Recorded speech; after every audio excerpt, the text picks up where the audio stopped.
waters, which all of us here have a huge stake in. We ask that you continue to bless this territory. We ask that you lead these proceedings this afternoon. Help us to have clear decisions moving forward in the best interests that are aligned with you, that are aligned in the best interests of these Virgin Islands. Father God, we ask all of this in your matchless name. Amen.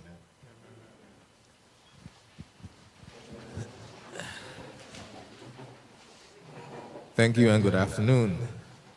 Again, my name is Jeremy Vanderpool, Deputy Financial Secretary. Of course, along with me, I have our Minister of Finance and Premier, the Honorable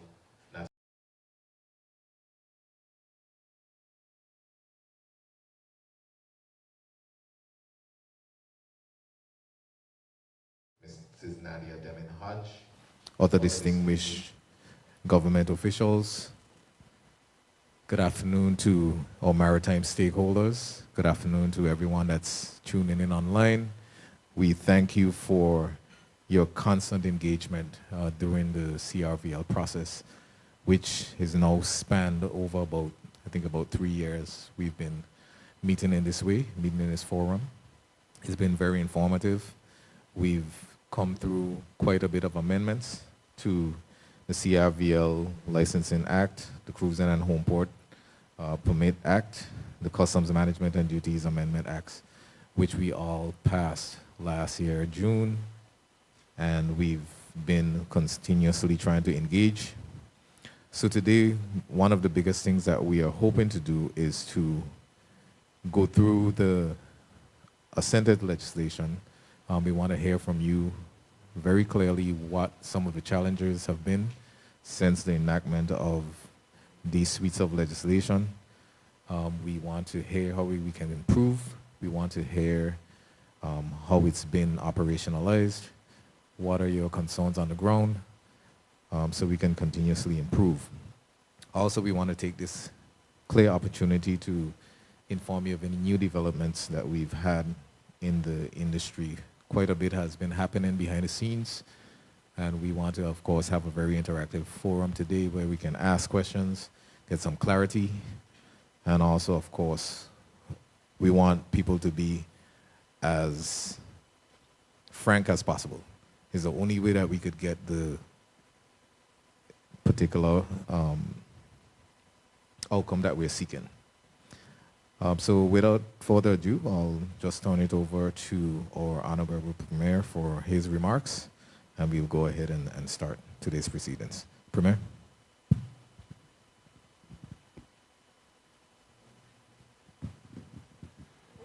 Thank you, Deputy Financial Secretary Vanderpool. Let me take this opportunity to acknowledge the Permanent Secretary in the Ministry of Tourism, Culture, and Sustainable Development, P.S. Joseph Smith Abbott. Of course, I acknowledge you, Deputy Financial Secretary, Director of the Shipping and Maritime Authority, as well as the Acting Commissioner of Customs and the Deputy Chief Immigration Officer, and all you industry practitioners here, and other specially invited guests. It's my pleasure to be here with you. It is my distinct pleasure as Premier and Minister of Finance to welcome you to this important external stakeholders meeting. Your presence here today speaks a volume about your commitment to the continued growth, sustainability, and global competitiveness of our maritime and tourism sectors. The yachting and cruising industry remains a cornerstone of our economy. It fuels employment, supports small business, and positions the Virgin Islands as a premier destination in the Caribbean and the world. However, to maintain that position, we must evolve thoughtfully, strategically, and collaboratively.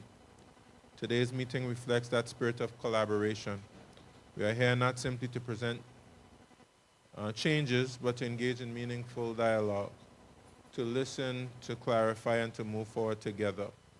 Over the past year, we have taken decisive steps to modernize our regulatory framework through several key legislative amendments, the Commercial Recreational Vessels Licensing Amendment Act 2025, the Cruising and Home Port Permit Amendment Act 2025, the Customs Management and Duties Amendment Number 2 Act 2025. These amendments are not merely administrative updates. They represent a comprehensive effort to improve efficiency, strengthen compliance, enhance revenue collection, and ensure fairness across the industry. They also reflect our commitment to aligning with international best practices while safeguarding the interests of our local operators and stakeholders. In keeping with our modernization agenda, I'm pleased to highlight two major developments that will significantly transform how we operate. First, the introduction of the CRVL portal and cruising permit option. This digital platform represents a major leap forward in service delivery. It simplifies application processes, reduces turnaround times, and provides greater transparency for operators and regulators alike.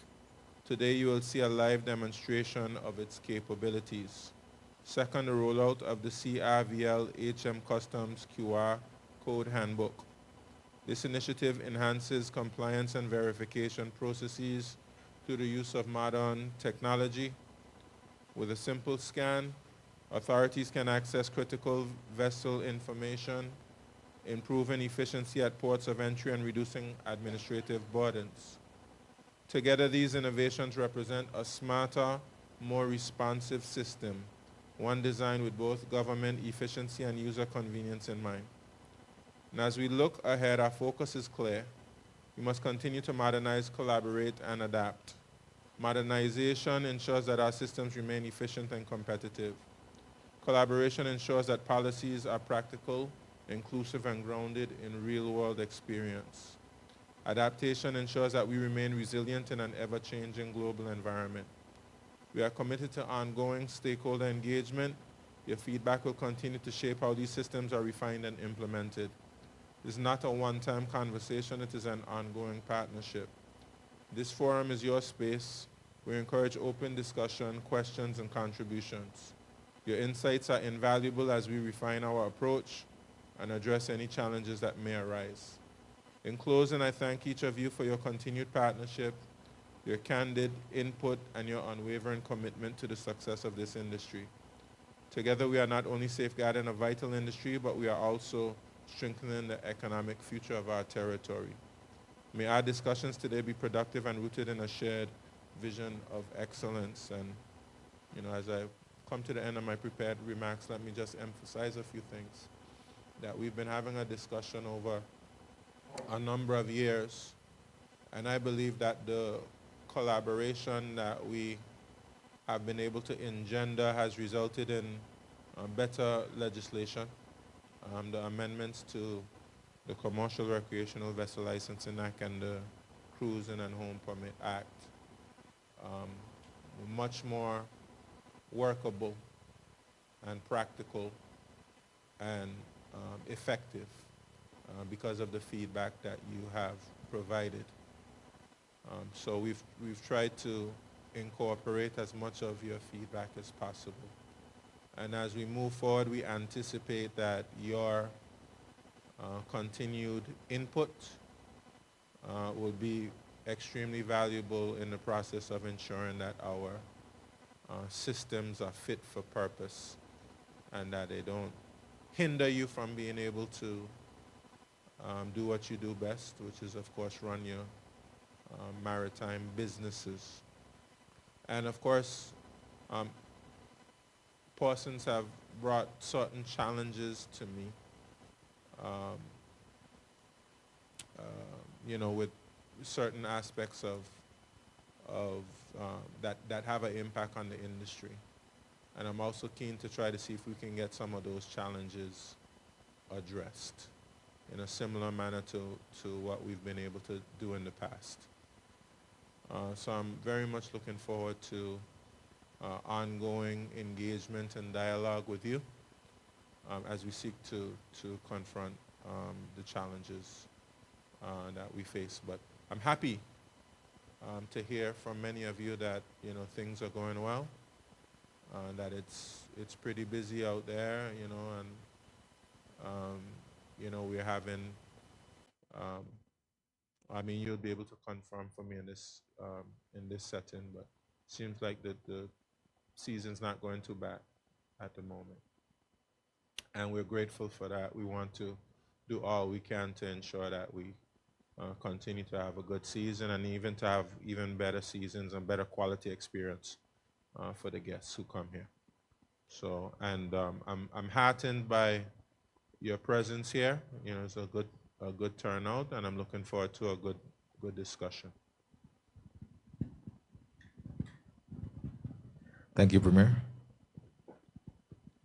Yes, so as the Premier stated, we're going to be very clear with what we're doing this afternoon. We welcome an open dialogue as it relates to the recently assented legislation. We want to hear from each and every one of you on the possible challenge that you have faced. We're going to follow the same format that we usually do, which would be where we would actually share the legislation so that everyone has the benefit of seeing it on the screen. But I want to take this opportunity to ask anyone if they have any particular areas of interest with the CRVL Licensing Amendment Act. You can indicate it now. You can indicate that there's a particular section. We can mark it, and we can either go directly to that section now if there's a particular area that we need to address immediately, so we can get the discussion going, because we really want to hear from you. We've seen this many times, but it's always good when a fresh set of eyes looks at it and indicates what we need to actually change, what needs to be addressed immediately. So we want to open the floor to anyone who has any particular areas of interest with the CRVL Licensing Amendment Act. Anyone? Okay. My good friend, Chris. One second, we'll get the microphone to you.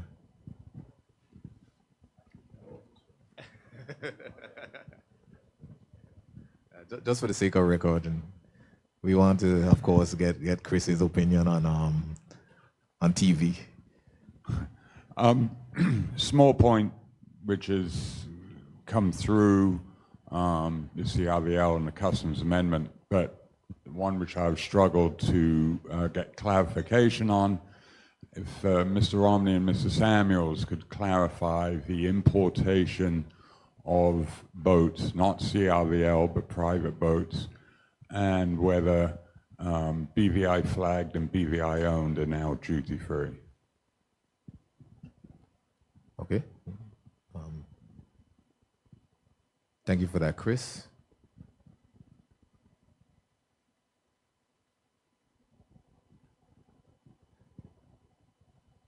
One moment. We'll have Mr. Romney address that.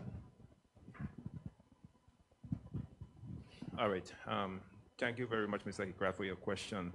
And that leads into the registration of the company that the boat would fall under. A BVI registered company importing a vessel, yes, it would be imported duty-free. It would be required to be flagged in the BVI as well. I want to believe it is that simple. It was made simple and not complicated, but I know persons still have concerns about it. You have further questions on it? Does it bring clarity? You mentioned company, but a private individual falls into the same category, surely. Well, it says the legislation goes towards company, if I'm correct, Mr. Samuel. So individual is a BVI company. So I certainly look at the legislation, but my recollection is company and not individual. I thought it said the paperwork, I thought it said residence or... Yeah, we're just trying to pull it up just to be accurate. But I think it, when we were in the House, the members made representation, and it should refer to I don't want to be incorrect. But it's not just companies. It's either belongers or I think belongs.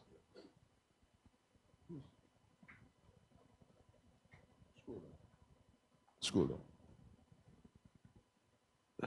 Slowly.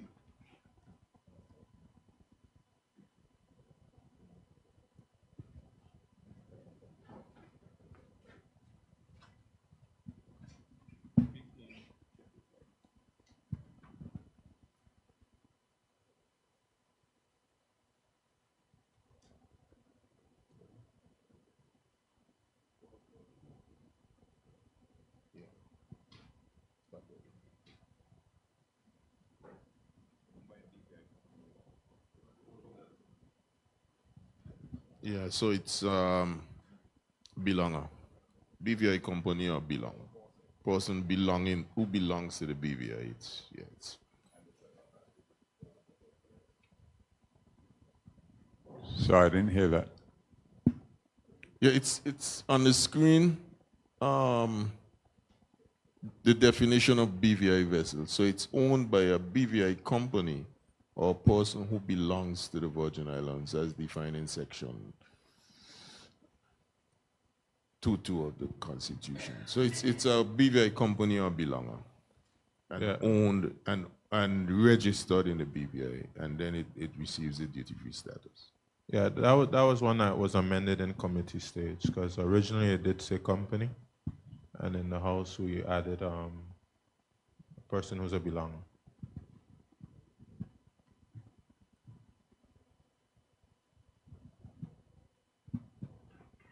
Do we have a definition of that? I mean, I can't read it, but I see that it says, there we go, defined in section 2.2 of the Virgin Islands Constitution Order, 2007. Yeah, Virgin Islands Constitution Order, Section 2.2, will just outline all the different ways you can become a belonger.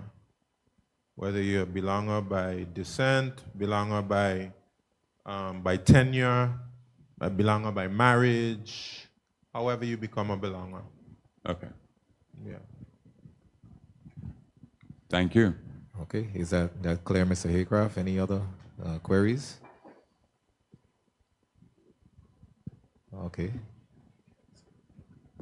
Ms. Goss, go right ahead. I just have a quick question for a clarification because we do have some challenges where we do have a CRVL for a vessel, what is a commercial vessel, but sometimes owners are on board and want to enter the BVI. Do they need to have a CRVL separately for that entering? Because we had it that they came in for only one charter, and afterwards the owner wanted to come in and we got different information. So it was very challenging.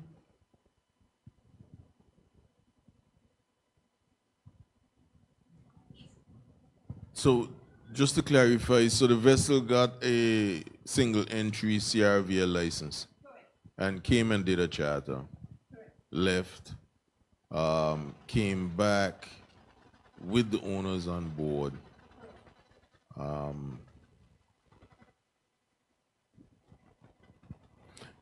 Yeah, I mean, I think in the spirit of the legislation and on the surface of it, the vessel could enter as a private vessel.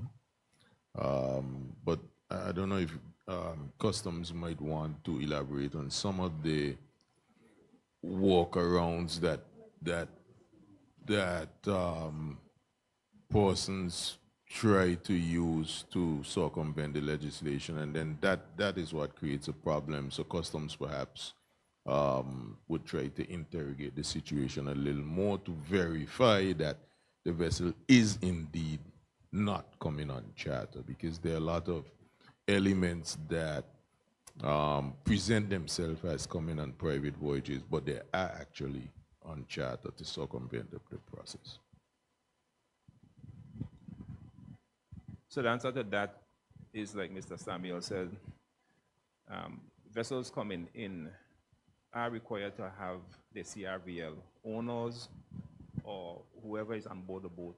That's number one. The CRVL is required. After the boat enters the BVI, and it should be here either for a charter, it should be here for a charter.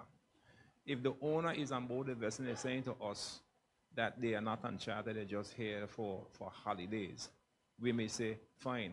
What we at Customs would see is a reoccurrence or re-entry of the same vessel, the same owners, saying the same thing over and over. This is where we have the challenge at Customs. So it's either you register and you have your boat here and you do your charters here in the BVI, or coming in and saying something contrary to what you would have asked for and gotten. That is where we at Customs would have the challenge, and person would face delays in the clearance process. So for all, it would be how do we fix this? So that's a work in progress.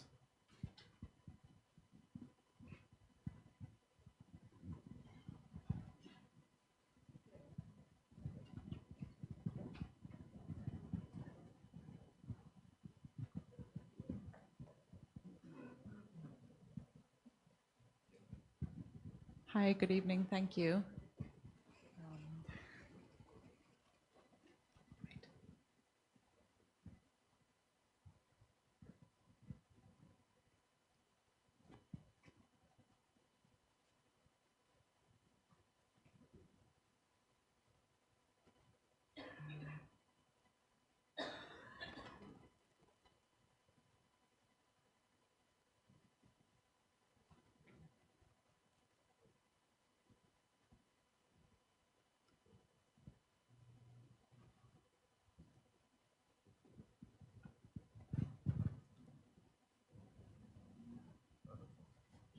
Okay, thank you. Go right Yeah, ahead. I'd just like to elaborate on that point because it isn't a problem that we face again and again on foreign-based vessels, because owners, they buy the boat, they register it as a commercial vessel, but then they want to use it 3 or 4 times a year with their family, with their children, and we face challenges in having to either apply for a CRVL. It makes it very expensive for them to use it for their own pleasure if they have to pay another $2,000. So that is quite a big challenge that we're facing with the foreign-based CRVLs, and it could be a deterrent for your owners to actually use their vessel or place it in this territory. Well, just to say, the legislation does not require CRVL for private persons. But as you say, you've described the fact that sometimes it's private, sometimes it's commercial. So we just have to be able to have proper protocols in place just to ensure that the system isn't being gamed. Yes. Yeah, so I mean, perhaps maybe internally, from an administrative standpoint, we can try to see what we can discuss to deal with that challenge. But we understand the model which is used. You know, these are expensive toys, so to speak, which they are not going to use all year. So I guess at least to pay a little something back on it, let it make a little money. Exactly. While it's not in use. So we understand that model. I think we just have to figure out, from an administrative and a practical standpoint, how we're able to verify when it's genuinely private and when it's on charter. Okay. Thank you. I think that I believe the Ministry of Finance would be open to any suggestions, even after you go away and think about this. Give it a little bit of thought on how, because what is happening is a blurring of the system, because there are also owner-operated boats that charter. you know, and some of the owner-operated boats are messing around a little bit, you know, so it becomes difficult for customs to determine if that boat is on charter or is it on a legitimate private voyage, you know. And that's the difficulty and that's the challenge. I mean, if we were all sort of super honest, then, you know, because you come in and say you're private, you know, customs will believe you're private and it wouldn't be any problem. But it is something I guess we need to think about some more and to see if we can develop some additional method of determining if you're truly on private voyage or if you're on a commercial charter without asking you for a lot more paperwork or you know, and so it is a little bit of a challenge for I the understand system. that. Yes. Thank you.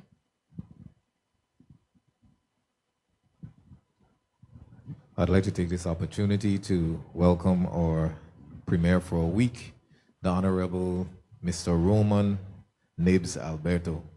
Stand up, Mr. Nibs. Honorable.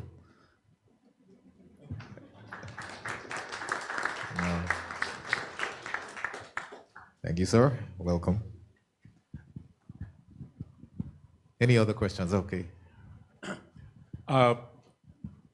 Honorable Premier, you hosted a small group of us about 2 months ago for a little meeting over at Patsy Lakes building. And one of the things I suggested was putting all this stuff in writing because it was confusing. And I called it a user's manual, something that means the people at Customs and Immigration have to put it in writing and agree with each other. Any progress on that? Yeah, let me let the Deputy Financial Secretary give an update on that. Thank you, Premier. So we did take into consideration that suggestion. It was a very useful suggestion at the time. And since that time, we've went back into the lab and we have started the culmination of a maritime manual, which does bring all of the challenges that you were mentioning. We're trying to bring it into one collated QR code book so that it will be available, you know, once you scan that QR code, whether or not we're at any boat shows or anywhere else, it'll be accessible immediately to help clarify any challenges that anyone might have. So we actually are going to show a bit of what we've collated thus far. And of course, we need to finalize it. We're going to ensure that all the stakeholders get some input into it in terms of the government stakeholders. We have immigration, we have CRVL, we have HM Customs, trying to make sure that we have a pretty comprehensive document to make sure that it covers everything. So that'll be a little bit later in the proceedings this evening, but we thank you so much for bringing that up. But we have been doing some work and we've been working feverishly to get that done.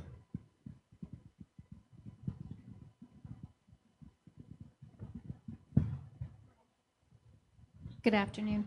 I am looking at the licensing categories and specifically about the fees, and that's on page 8 of the document.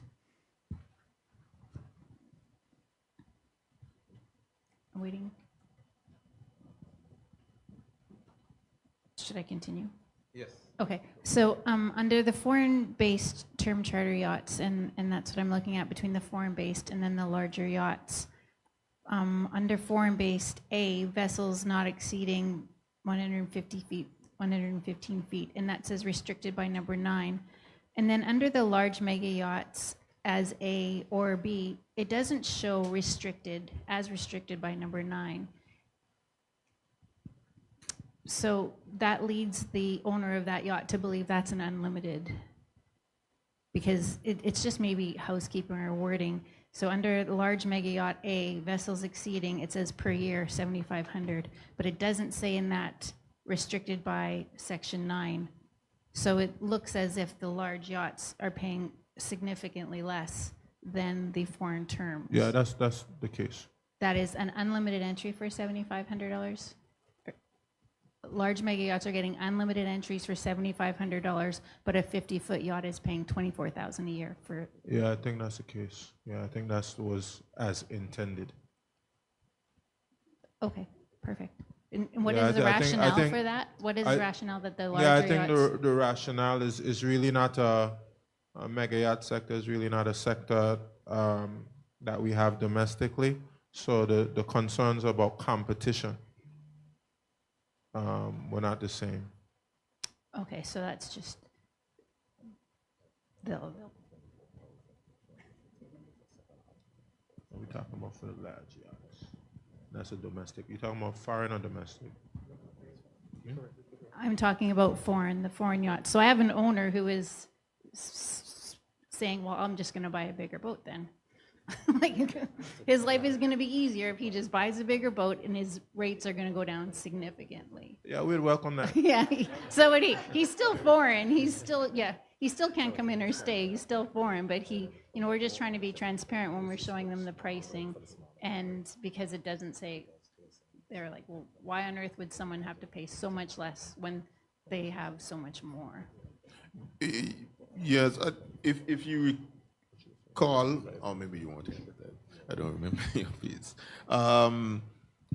There was a lot of discussion, and there's a lot of calculation that goes into the foreign base less than 115, because there's an equivalent BVI-based industry that pays significantly in the BVI, and the fees needed to level the playing field so that the BVI-based vessels were not at a disadvantage compared to a foreign-based vessel.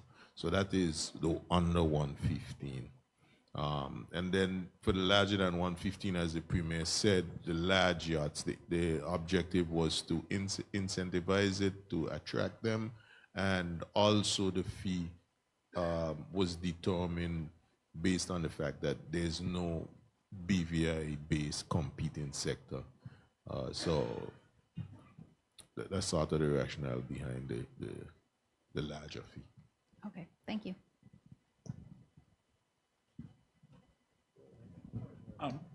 Speaking of foreign-based boats, one of the frameworks for the price of the CRVL is up to 7 charter entries, after which these foreign-based boats can pay individually per charter for additional entries.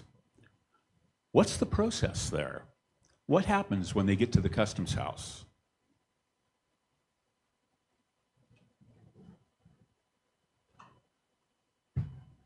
The practical side of this. Okay, we'll defer to Mr. Romney on that one. What happens administratively when we're up to the 7 charters and there's a company seeking additional? Well, we would refer to the CRVL unit first and foremost, and notify them that the 7 charter pickups have been executed, and the person now intends on conducting more charters in the territory. It's a matter of us communicating the, number one, the owner-operator with customs and us with the CRVL unit, that we could give notice prior to their re-entry into the BVI. Because what happens real time, and I appreciate what you're asking, persons will come not knowing. And this is the reason for having this meeting. We have in the document, you would see, frequently asked questions. So certainly the one that Mr. Hickcraft asked, I will try to inject it in there, and the one that you are asking, that is not only a conversation here, but the roadmap as to how this would work out would be injected in that for everyone to understand. Okay, so if I don't give the proper answer here, I'm going to take it away and have it inserted in the book for you. All right. Okay, so that's a promise by the acting Commissioner of Customs. Okay, my good friend Janet. Good afternoon. What's Janet? Oh, I have 2 good friends Janets here this evening. Thank you. So Janet 1 and Janet 2. The other Janet could go first. Go ahead, Janet. Okay.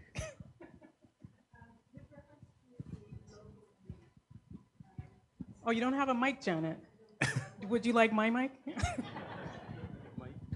There you go, Janet 1 gives it up to Janet 2. And this is the new Janet Thank 1. you. Good evening, everybody. With respect to the local fleet, there are a number of owners who like to be picked up outside of the territory. And yachts that are not BVI-owned, home-based, only have 4 pickups that they can do outside of the territory during the course of the 5-month period, December through to April, I believe it is. But an owner, one is not conducting a charter with an owner on board. In other words, when you come into the territory, you're not paying cruising permits for the owner because, okay, no guests, owner on board the vessel. Is that charter counted as one against you? In other words, you get 4 charter pickups during the 5-month period. Is picking up an owner outside of the territory and bringing them back in again, owner only, considered to be a charter? And therefore, one pickup against you.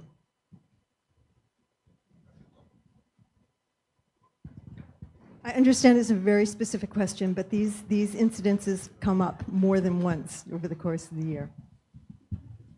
It is an entry. That's number one. And we will know that the owners would not be charged the cruising fee. So we at Customs would not consider it a charter per se because it's the owner on board the vessel. The scenario that you painted, though, you paint it as a crew charter, or you have crew on board the vessel and not just the owner. All right, it still is that we would not charge a cruising permit and we won't consider it a charter because it's a crew charter boat.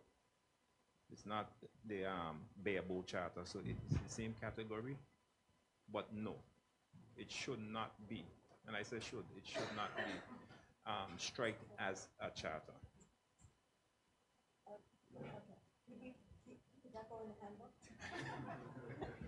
I can't get everything in the handbook. All right. But I'll try to.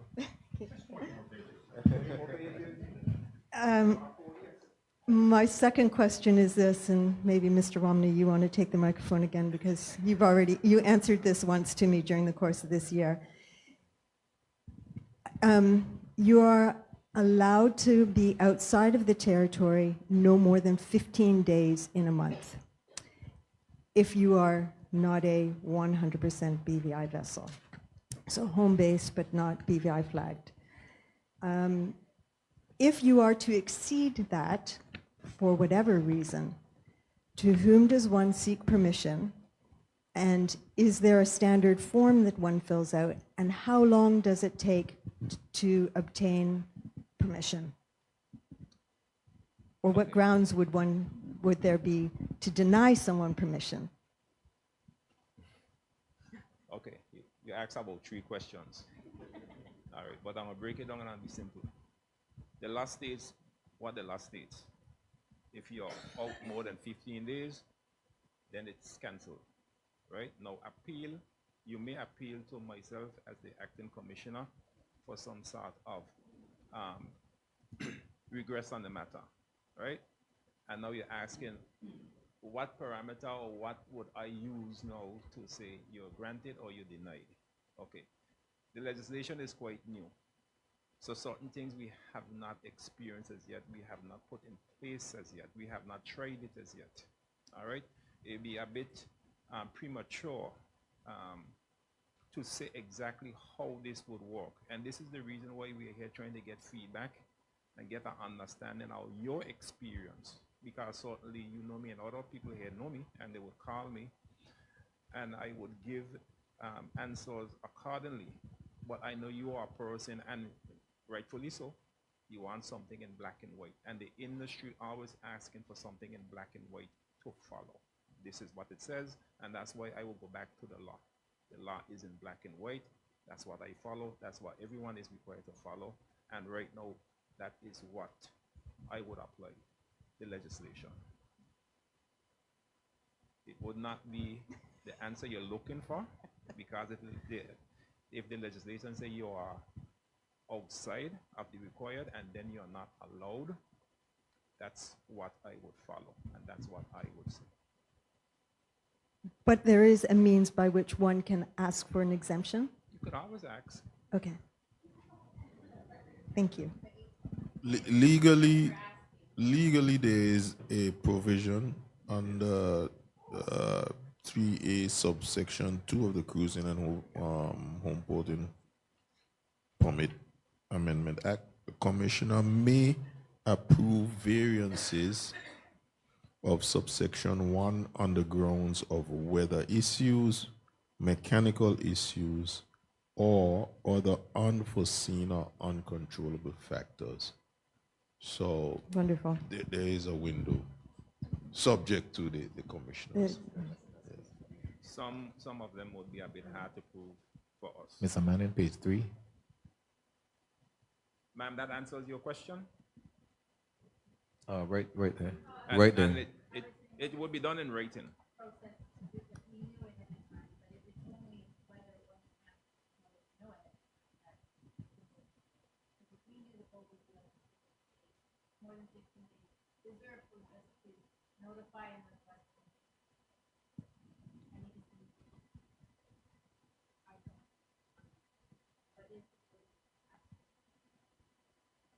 Well, the process is to write.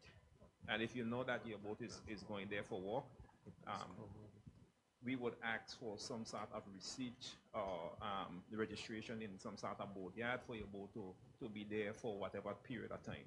That would be proof for us to say, okay, the boat needed this work, and it would require to be out more than 15 days or whatever the time period is.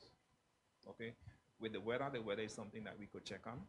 All right? You were coming from wherever, but you had to seek shelter until weather passed to get back into the territory. So certain things we can prove or we can research and get the answer for. Other things are a bit vague, and that's where we have a challenge. I think that during the discussions that we had about this, the government was responsive in appreciating that, as we all know, with boats, things happen. And we created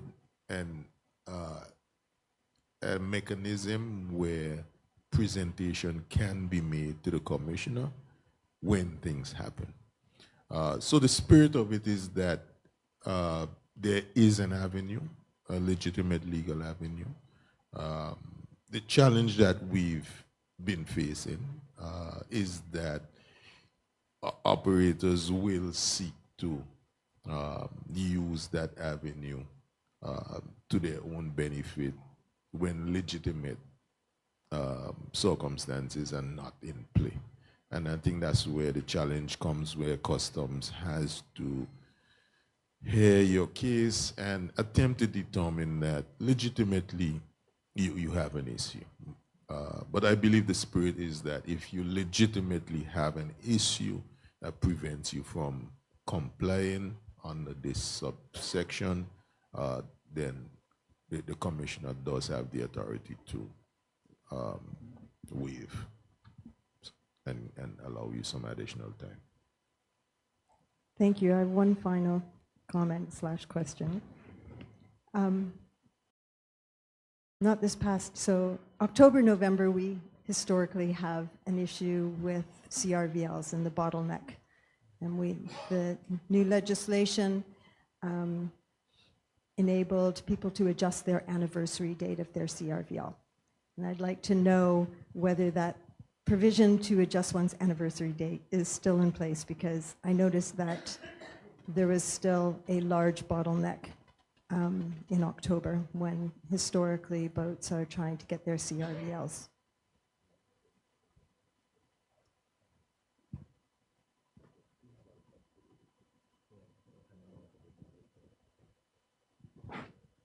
Yeah, I think that there was a sunset clause on the prorating in terms of sort of getting some of your money back for shifting your date. But and I stand to be corrected, but in general, the legislation has opened for the opportunity for CRVLs to be issued at any time of the year. So essentially, I believe you can apply for a CRVL license at any time of the year, but you will not be able to get credit for unused months if you shift it now, because the law provided an end date when that could happen. So theoretically, you can do it, you will lose some money. You may lose some money. I think people are willing to lose a little bit of money so that they don't have to be in that situation where they're operating without a CRVL. They just have a receipt, and it was just there was a long wait period. But anyway. So in addition to what Janet was just saying with regards to the CRVL, you've mentioned that you can apply for a CRVL at any time. However, they won't issue it if your in-water and out-of-water inspections, remind me what it is, blue code, yellow code, the paperwork that we have to go to your office for, they require that be within a certain time period. So if your boat is locked into having an inspection at a certain time period, you can't actually get your CRVL 6 months prior because it won't be valid without. Is there a chance to change your anniversary date, not just for your CRVL, but also for your inspections? There are 2 points there. The first one is that we had a discussion with Ministry of Finance CRVL unit about the validity of the certificates. And our position on it is similar to any other document that you would deal with outside of the maritime space. You know, if you are applying for CRVL and you have 1 month left on your code certificate, in my view, issue the CRVL, right? You will. Yes. No, we had this discussion. Personally, but yes, nobody we had else this in the BVI discussion. will. We had this discussion. If you're going to show up and you have maybe 2 days left on your code certificate, then I would say absolutely not.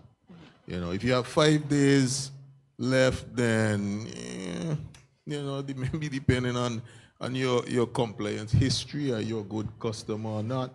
You know, so there will be a space where CRVL unit might say you don't have enough time left. But clearly, if you have a month or 2 months left on it, then in my view, your certificate is still valid. That is a separate issue to your CRVL. Okay, so I'll give you a real-world example of that. The boat that I work on right now has to be, as per insurance requirements, out of the water.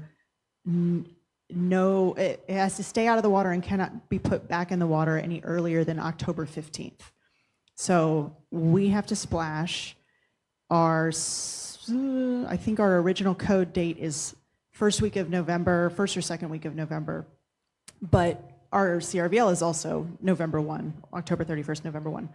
So we have to get the boat back in the water and then have it inspected, because we can't have it inspected before we pull it out of the water, because that's outside of the 3 months that you can, the 3 months that you can be inspected before your expiry happens. And so there's this crunch period of, can we get the boat back in the water? Can we get the inspectors on board? Can we have the certificate issued? And then submit that paperwork to the CRVL unit. And they get very, very upset if you haven't submitted that paperwork like 2 weeks in advance because of the bottleneck, et cetera, et cetera. So things like, I would happily pay for a year's worth of validity and only get 6 months if I could change my inspection dates and my CRVL dates to March or April, for example, when it's not nearly as busy, and when your inspectors aren't as busy, and because you run out of and you will be out of the water in August? We're out of the water the middle of 10th of July. So 10th of July to October 15th is the minimum. Yeah, okay. So but theoretically you can change your CRVL now. Well, theoretically I can, but my inspection is still in October or but November 1st. Yeah, but your inspection is not tied to your CRVL. Got it. Okay. Right? Because your annual verification is due in October, right? So if you go to CRVL unit now and say, I'm willing to forfeit So whatever, forfeit 6 months or whatever time I whichever. have left, I want a new CRVL from they'll do now it going for- forward. I'll resubmit. Then Okay. CRVL will look at your code certificate. They will realize your out of water is in October, so you still have good validity. And in my view, you should be able to get Perfect. a new CRVL. And then when your out of water comes, then it comes. And then you just have to resubmit the documents. It is between us, customs, and CRVL to deal with enforcement when you don't haul the boat in October. Got it. Which I think is we should separate as a issue, separate and apart from the CRVL license itself. As long as you valid when you apply for your CRVL, I think we need to deal with the CRVL and not muddle all the other dates and times, or else Fabulous. it becomes difficult. Thank you. Appreciate the clarification. Chris, Janet Phones, yeah. We'll leave Hello. Chris for the last. Good afternoon. Thank you so much. So I have a couple things, right? On behalf of Smith's Ferry Services, who you know does chartering as well. Why is it when we register a boat as a home-based boat, the same boat can't do trips that originated in the USVI?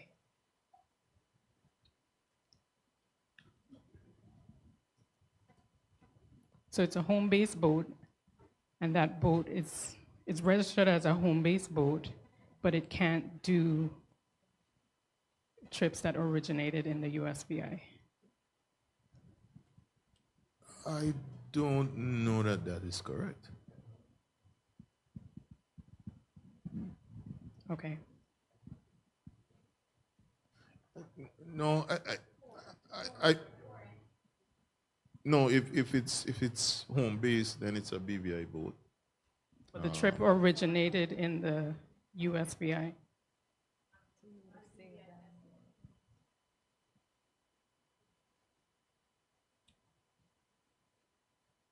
So it's home based. Foreign flag. That part, no.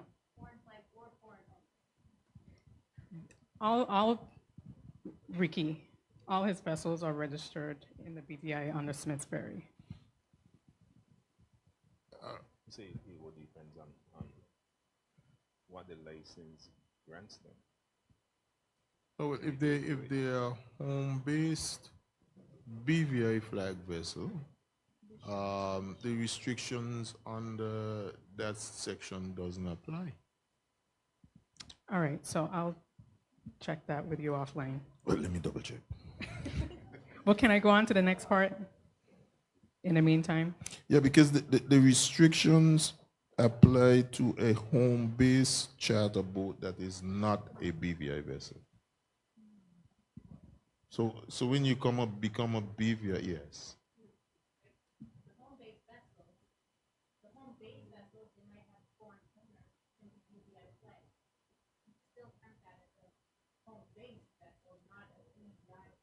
No, BVI vessel is defined in the legislation. Yeah, if it's not a BVI vessel, correct. But if it's a BVI vessel, there's no restriction.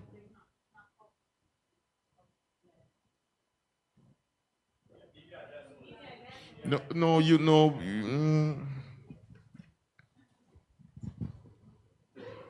So the foreign, so what Janet brought up is actually a live question that we're currently reviewing.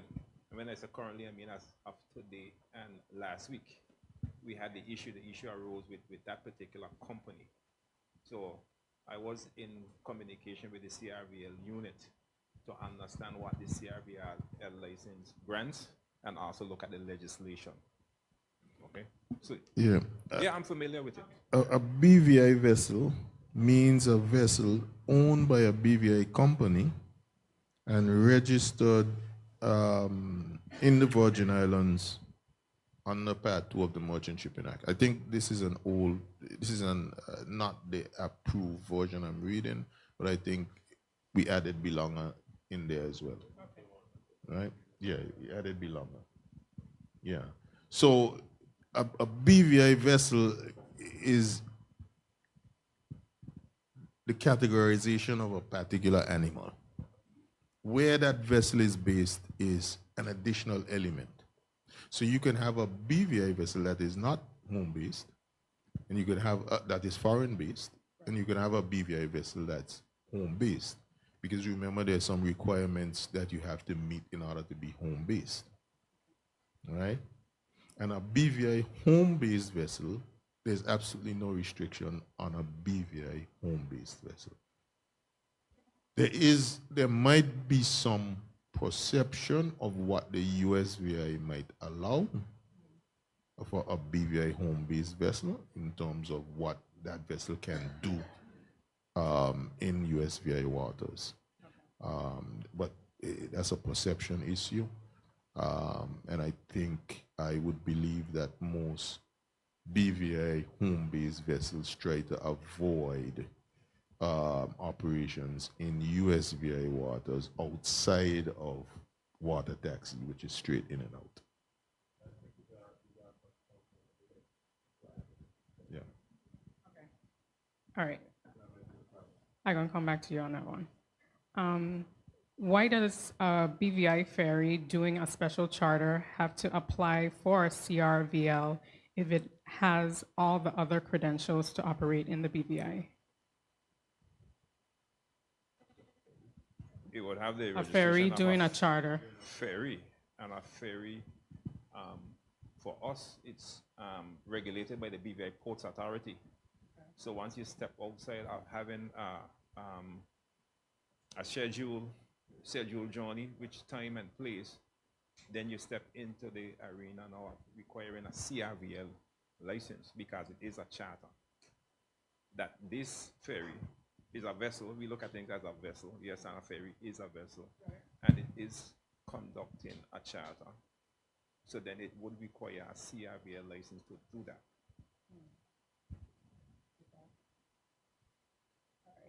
So outside of those two things,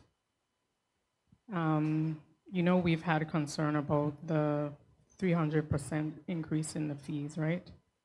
So separate to that, pay the large fees, but the customer service is not good.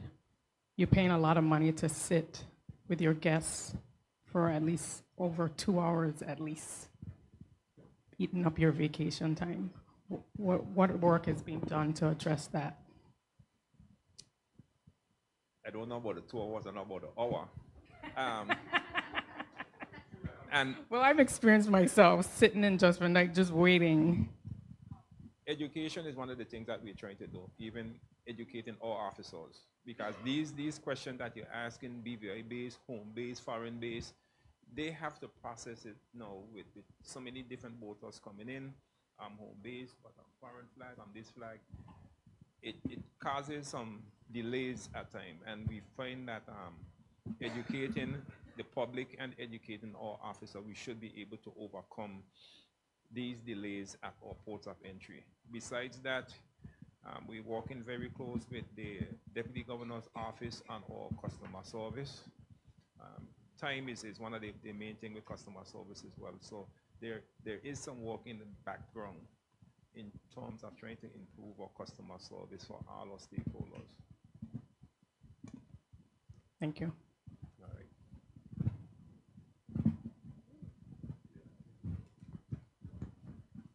All right. Just to say, we are committed to reducing the time. We're looking to invest in improving our facilities. Of course, more human resource, more technology. And I know that immigration and customs are seeking to utilize technology to be able to make the experience more efficient and effective. But we recognize that the waiting times are way too long, and we're making the investments necessary to see how we can reduce that time. We're not satisfied that it should remain the way it is now.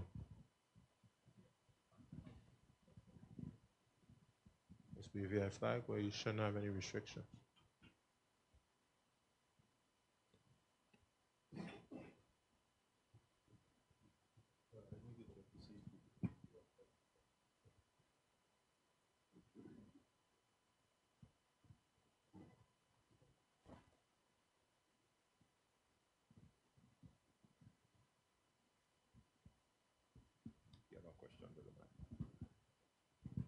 See, we have another question at the back. Yeah, sorry, there was just, in the legislation, there's a security clearance fee for crew members for foreign-based boats. But nothing's really happened with that. We put a few inquiries in at the beginning of the season, but I'm not sure what's happening with that part of the legislation. Okay, do you want to clarify which particular section? Just for the sake of record, so we could just have It was just called, labeled a crew security clearance fee. It was $125, I believe, per crew member. I don't know exactly where it, can't remember exactly where it is off the top of my head in the act. Okay, we just want to pull it up just for the record. It may be in the frame.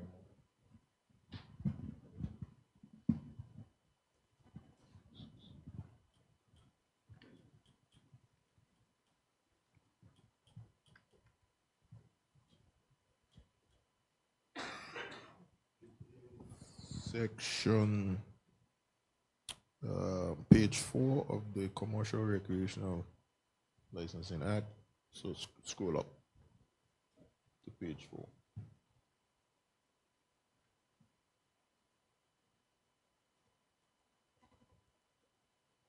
That's page 4. Right at the bottom of page. Oh, hold it right there. See the last 2. Shall obtain a security. No, back. No, you Right have there. it. Right there. Yeah, yeah. The last line. Yeah. Shall obtain a security annual security clearance. And then if you go to the other page, in respect of every crew member,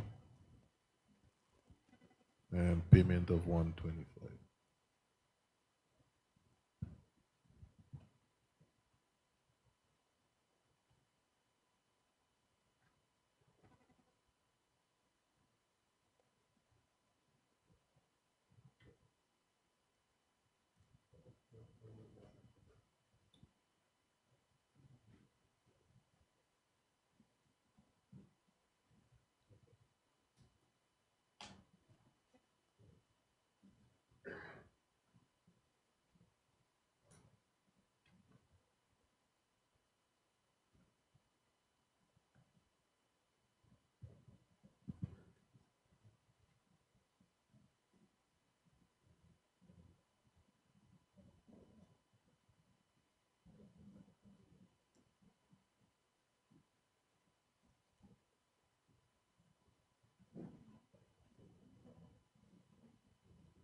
Okay, thank you for that query. We've made a note and we'll address that particular concern. Thank you. Chris, we see that you had a question earlier. You got to jog your memory. Just jog your memory. Any other particular queries?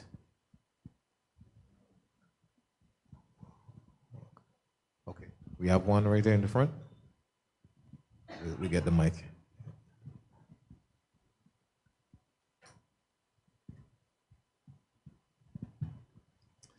Thank you for having this forum. I appreciate the forum and inviting honest and frank discussion. My name is Kosei Ono. I'm president and owner of Crown Bay Marina based out of U.S. Virgin Islands. I'm here representing the interests of the U.S.-based marine industry, and our group is called Project Fairwaters. We have been impacted by the new legislation, and as such, we are here to kind of bring our thoughts to the table to help come up with a long-term economic strategy that benefits both territories. And when I was made aware of this new proposal. One of the captains came in, and he told me, based on the new structure that he was seeing, he says he's going to tolerate this year's fee structure and the process that he's going to endure. But he also told me this next year won't be the same. He said next year won't be the same. You'll be looking elsewhere. So with that, I have consulted with my industry leaders in U.S. Virgin Islands as well as the charter yacht industry, and the impact is severe. I understand there's update that's necessary to bring the CRVL to current pricing. And in that respect, since last year, 2025, and May 8th, U.S. President Donald Trump and Keir Starmer, UK Prime Minister, signed a economic prosperity deal in which they agreed in principle to not have trade barriers among the two countries. And under that spirit, territories are also included.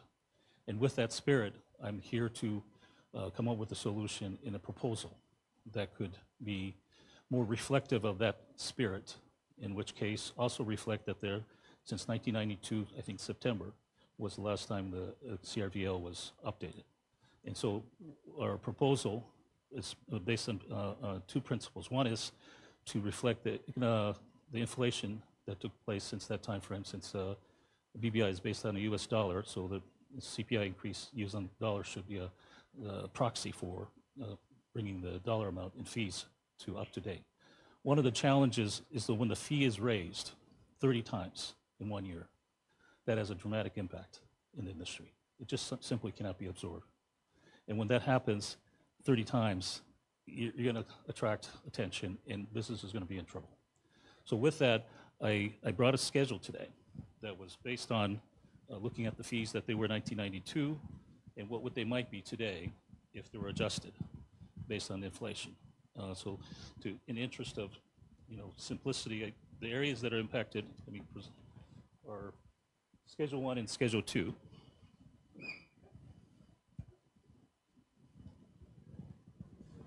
And so that we believe that at least the inflation is adjusted. And then also the spirit of the trade agreement suggests that there shouldn't be barriers that are not present in the United States, and this number of entry limitations are something that U.S. doesn't currently enforce. So that's a component that we like this body to look into and consider the proposal that will bring parity to the territory in the Virgin Islands, as we think we create a greater brand together with cooperation. And with that, I end my presentation. Thank you. All right, thank you for presenting the proposal. We will certainly scrutinize it, but I just want to give a little further context to the fees. You said they were updated in 1992. When that's when they were first enacted, and they were never changed since then. But just to give a little context to the BVI situation, we don't have corporate tax, we don't have income tax, and also we don't get budgetary aid from the United Kingdom.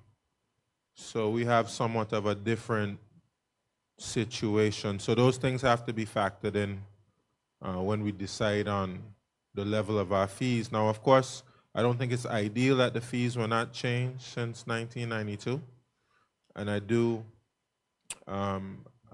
sympathize with the fact that they were raised so dramatically in a very short period of time. Certainly not ideal, but I don't think we could have continued with the very low fees, considering the cost that we have to invest just to run government, and also to be able to administer the services that we are administering.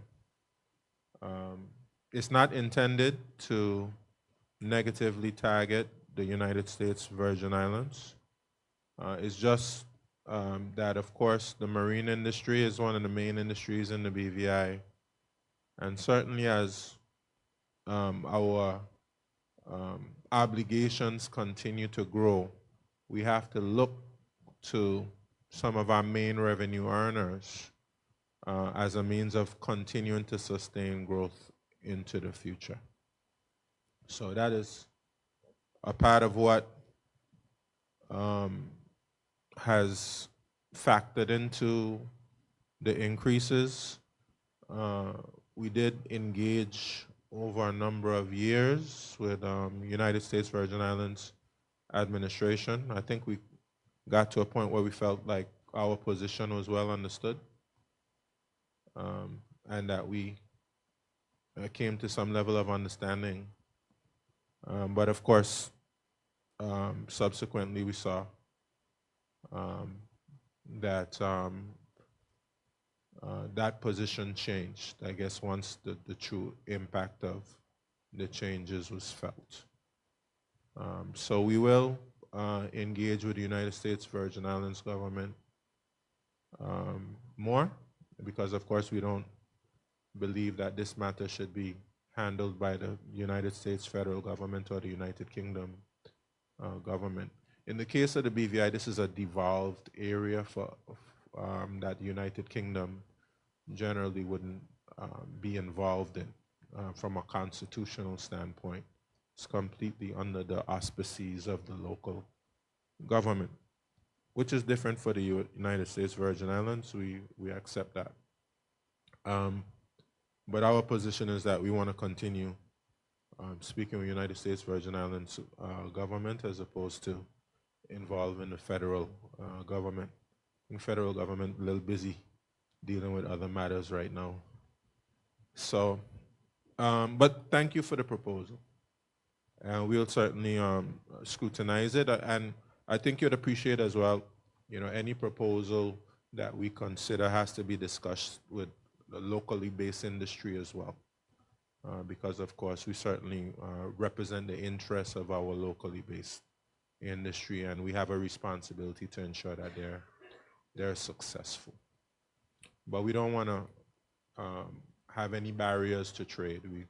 We want United States Virgin Islands boats to be able to continue to have access to the BVI, albeit at a little higher rate. But thank you. Okay, thank you, Premier.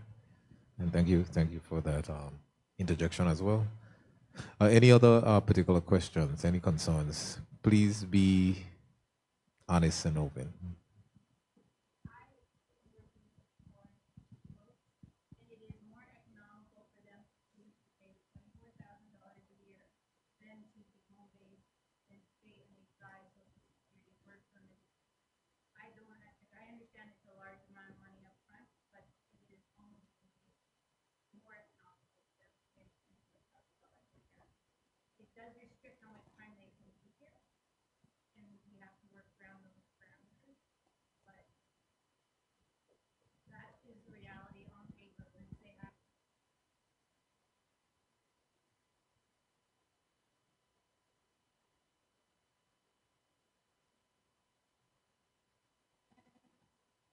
I think that it is very important that we hear that from the industry, because we've heard that from on the government side. We've heard that that is the case, and that relates to the presentation that the gentleman just made from the USVI, because those vessels that you are referring to purchasing foreign-based licenses, which means that they do not have the home base in the BVI.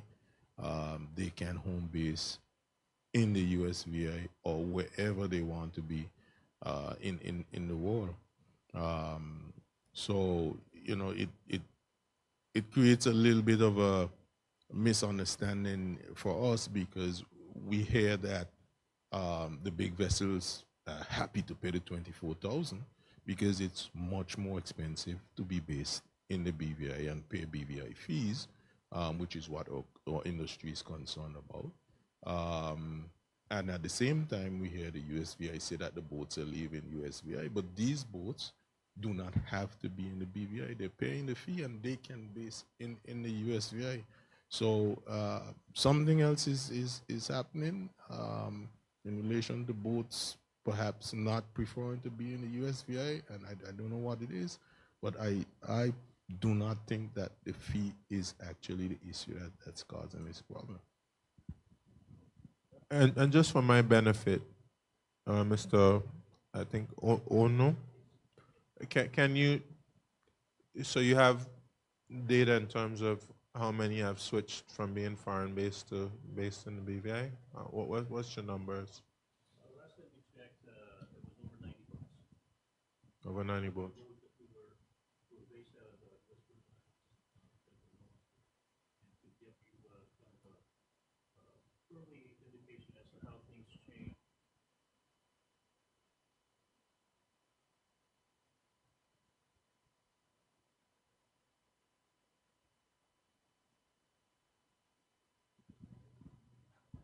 Yes, just to repeat myself, to give the number of boats soon after this policy, this new legislation was implemented, immediately thereafter, 90 vessels that we know of immediately moved and left the territory.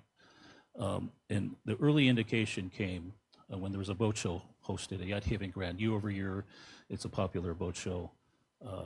In the prior year, it was, I think, 56 vessels or attendance. And then 2025 boat show attendance was 36. Now, of the 36, only 12 indicated that they were going to stay and operate based out of U.S. Virgin Islands, based on the new structure being punitive. So effectively, 80% of the people, in terms of those who never showed up in the first place because they were no longer operating in the U.S. Virgin Islands, and those who have indicated already that they're planning not to base themselves out, it's 80% decline in the business. Now, from a U.S. Virgin Islands standpoint, obviously, economically, there's domino effects. It's not just the charter yacht, which I think initially they were the spearheading their lobbying effort. And then thereafter, obviously, once it's implemented, a marina owner, a laundromat, fuel supplier, all have seen, grocery store operators, all have seen a decline. So these are real numbers now. And that's the reason why we're here, because I don't think the spirit of this legislation was to be punitive. And as a result of the fees not being adjusted on an annual basis gradually, the 30 times increase over one prior year, it just simply is too dramatic and impacts. And this is in addition to additional fees that were added over the years. I think exit fees,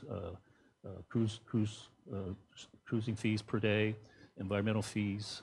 So there's many other fees that were in fact raised in several times, from $4 to $16. So it's not completely that there was no interim increases because other fee categories were added to, yet the industry accepted those as they moved along. And then at the final, as the industry refers to as a nail in the coffin. And then limitation of entry to certain numbers of 7 times a year or 4 days per charter. Those are the regulations don't exist reciprocally when they come into U.S. waters. So for those reasons, the economic prosperity deal principles apply. It effectively turns into a barrier in appearance. I see someone wants to. Can you just pass that back, please? Thank you. I would just like to make a quick comment relating to reciprocal that was just said. So I myself run a crew charter boat. I've been in the BVI for 14 years. I am a U.S. citizen. I am allowed to run a charter over in the USVI from a citizen perspective, but I am not if I am on a foreign boat. I'm not sure the exact numbers for that are represented in the Charter Yacht Society, but I would conservatively say that well over 50% of our membership is foreign crew that are not U.S. citizens who are not legally allowed to run charters in the USVI full stop. Can't do it. They can go in and pick up and come back out. They cannot run a commercial operation interior in the USVI the way that USVI boats are allowed to enter the BVI and run commercially in the BVI and come back out again. So I'm not sure where this commentary about reciprocal is coming from, because there is no reciprocal in the USVI from a commercial perspective for boats that are based in the BVI with non-US citizens that run their vessels. And that's all I have to say there.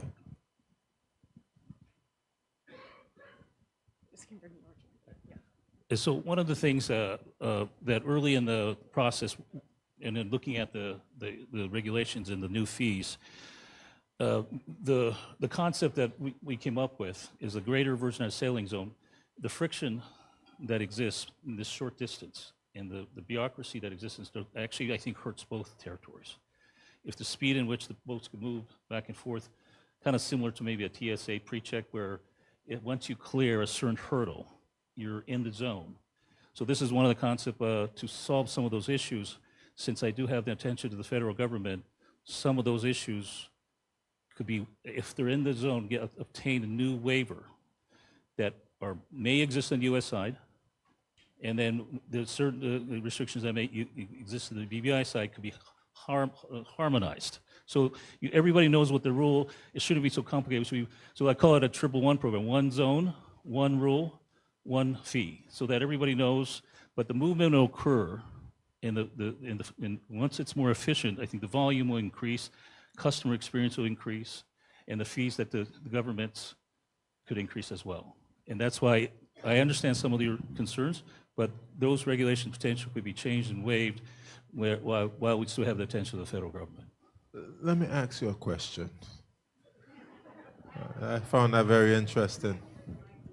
Can you work on this for me? Can you get like if we could get like U.S. What you call them? The people U.S. Yeah, we want like U.S. officials. What you call the department? Is it Homeland Security at West End, so that we could just go to Red Hook and just walk off the boat. Can you work on that for us? Yeah? Work on that. Get back to me on that. And then we could get BVI, and we could get BVI over at Red Hook. And then, people could just walk off on at West End. Yeah, check on that for me. Premier, thank you. Premier, I think some of the spirit coming out of this discussion is very important for BVI, and we don't want to occupy the entire meeting with this because there's some presentations. But I think we've heard two things clearly here. One, the fee that BVI imposed is not the issue. That's what we've heard from the industry, not from the government. The second thing we've heard, that there are other issues in the USVI that is causing this problem. And I think initially BVI got a real black mark saying that BVI put a fee and emptied the USVI. And I think that needs to be reversed, in fairness to us, because that is not the issue. We've been working on this for 3 years. We knew the fee is not the issue. These boats that are paying these fees are charging $40, $50, $60, $70, $80,000 a week. The fee is not the issue. And these owners are not from BVI. These owners are not from USVI. We made this representation to the government in the USVI. These owners will move wherever it's economically best for them. The fee is not the issue. There are other issues that these boats are having in the USVI that's helping to cause this issue. BVI's fee is not the issue. I've been reading some of the blogs. Crew have gone to USVI and got their documents revoked on entry to the USVI. A lot of boats and crew do not want to go to USVI right now. And this has to be represented in the media, and not just that BVI put a fee in place and created an issue. It is very unfair to us.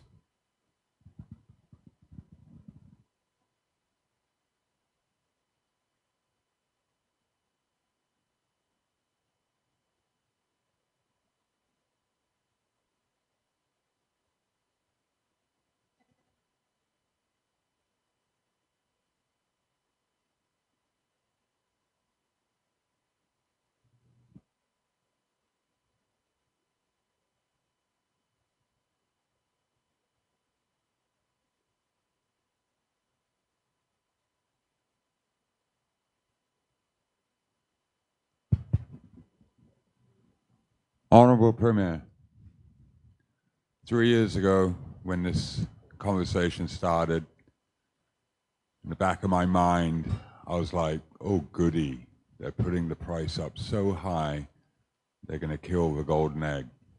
I actually thought business was going to leave the BVI. As you started this meeting by saying, we are having the best season we've probably ever had, and you hope that next season will be even better. I'd like to know what anchorages you are creating for the season to be even better, because what I see out there at the moment is the BVI is at saturation in the boat. This is the first year I've had clients complain about how busy it is here. So, do you have a fee increase coming? Because it didn't work the first time. Yeah, that's nice. I do think you know, there's room for additional investment, and I think, you know, government, we would welcome additional investment in creating the infrastructure necessary to further support the industry. I don't see Clyde Letsom. Yeah, I mean, but you know, as it pertains to additional anchorages, you know, I'm open to proposals and suggestions about such things where it would be appropriate and necessary. But we're willing to partner with the private sector to allow those investments to take place, because we are very much concerned about overcrowding. We are concerned about environmental impact, and we have to ensure that we preserve what it is we have. So in some instances, yes, we've increased in fees.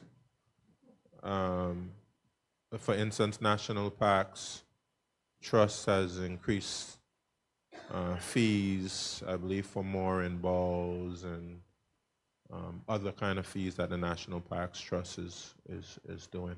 We want to reinvest that money into environmental preservation and ensuring that we are able to invest in the infrastructure that supports the marine industry.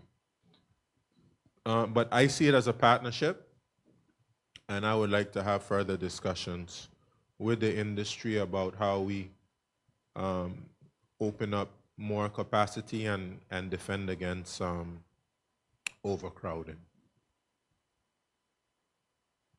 And just the degradation, possible degradation of the product, just by, you know, too much activity.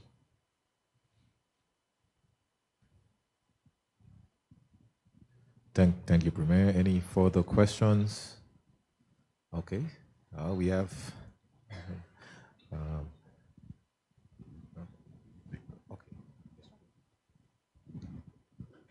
Honorable Premier, back 2.5 years ago when we kind of started on this and had several meetings with you, do you recall what the proposal was on the part of your advisors for the new price tag for a CRVL for a local-based boat? It used to be $800 a year for a 50-foot boat. If I recall the proposal a few years ago? Yeah. You wanted to quadruple the fee. Yeah, I remember, yeah, and you brought us down to... I chided you and said, if you quadruple it, you're just going to piss people off. Right. And so effectively what we did was double it. Right. If I were to check on ChatGPT, which I did, and asked what the inflation rate would bring $800 to now, it's more than what we're charging. Yeah, well, it's between $1,750 and $1,850, and we're charging $1,600 for that old $800 ticket. Right. So we haven't gone overboard. the popular press on St. Thomas has gone way out of whack talking about outrageous percentages of increases, but those aren't for BVI boats. Those are for everybody else in the world. Yeah, other people's problem.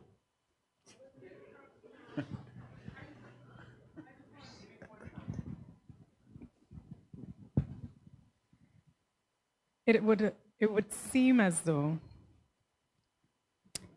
the bigger businesses welcome the large fees, but the little guy does not. Yeah, and I think that's why I think we, proposed before a more reasonable fee for the day trippers.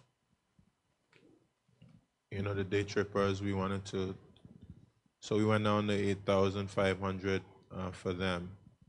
But as persons were saying, I don't want it to get lost, BVI is quite expensive to operate from. So we certainly had to ensure that we almost were able to equalize the playing field a bit, just because we know how expensive it is to operate from the BVI. Okay, and this question is for finance and for customs. Very simple question.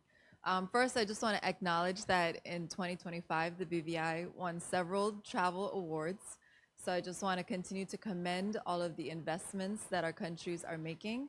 I would love to see, as a young Virgin Islands business owner, continuous investment in the USVI side marine sector as well as the BVI side.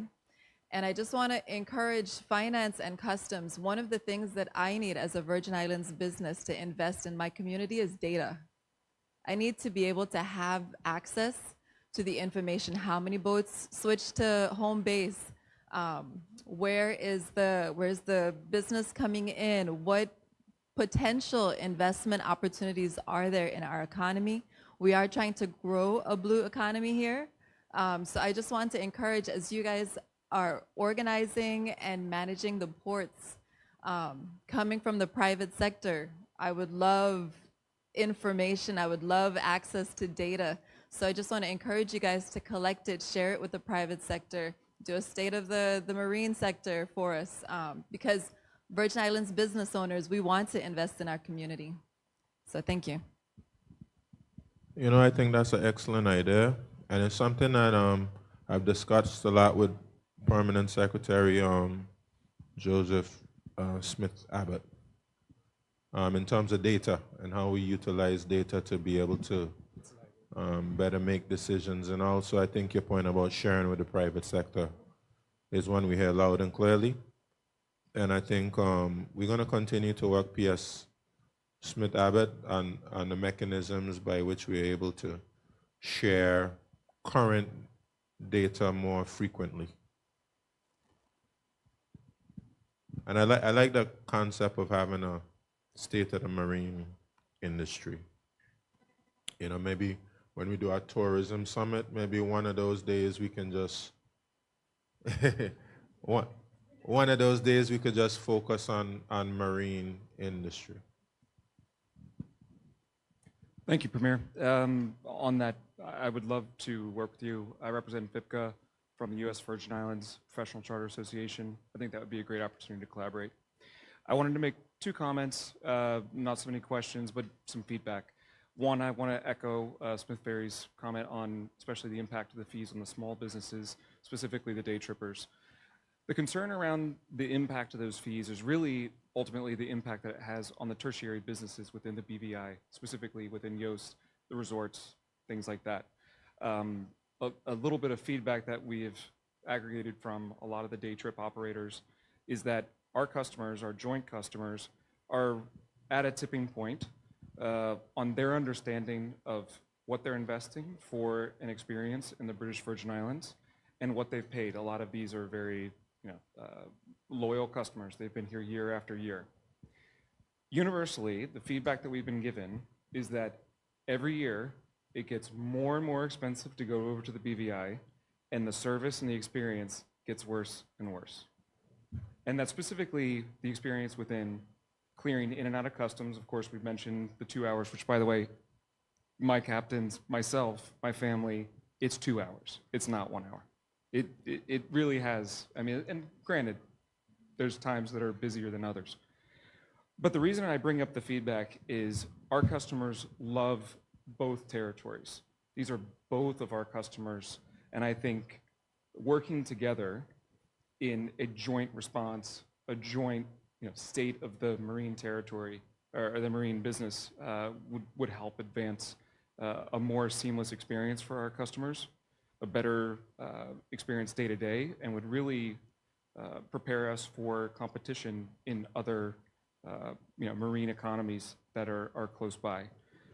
So I think there's a lot of opportunities for us to continue the dialogue and keep it productive, but I would echo the fees are very high for the small business, and our day trip operators are telling us universally that they are pretty much at the peak of what customers are willing to pay, specifically for the fees to enter and return from the BVI. Just a little bit of feedback I wanted to share. Thank you. Well, thank you for that. I welcome that feedback. And I have to say to you, when we went down from, I think, 12,500 it's because I recognize that a lot of the day trippers are small businesses. And as you said, Jost Van Dyke and other places in the BVI, Virgin Gorda, definitely rely on a lot of that business. So that's, we don't want to hurt that business at all. So perhaps we need to speak a little further, as you say, about how we can work better together. Because, of course, what we also need is data and information. So the more data and information you can share with us, perhaps maybe we can go back to the table on some of those things. Okay, thank you. We have wait for about 3 more questions. I saw 3 hands, so we're gonna limit that to 3. I saw two hands on this side and 1 more over here, because we do have some more housekeeping to do and move on with some other presentations here this evening. So we'll take the 2 questions on this side. Oh, okay. Let's see. Okay, go ahead, Ms. Samuel. Good evening, everybody. I have 2 questions for the home base CRVL, BVI flag, BVI base. We now have to obtain the day trip license and the water taxi license. I believe in a previous meeting it was mentioned that it was maybe a miscommunication in the language of how the act was written. Are you guys working on it to fix it? And then the second question I have,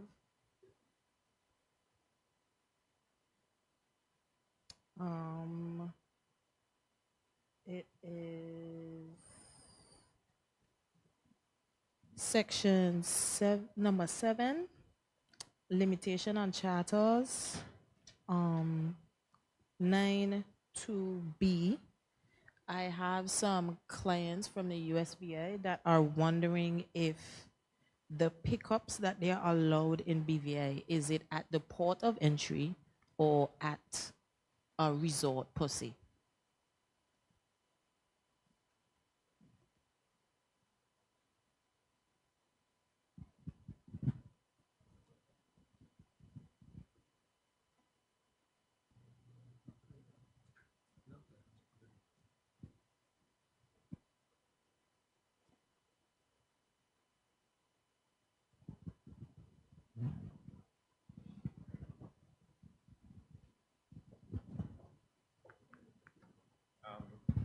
So to answer your question, you would understand that they would require a cruising permit, and the cruising permit will be issued at the port of entry. So logically, that is where the pickup needs to happen.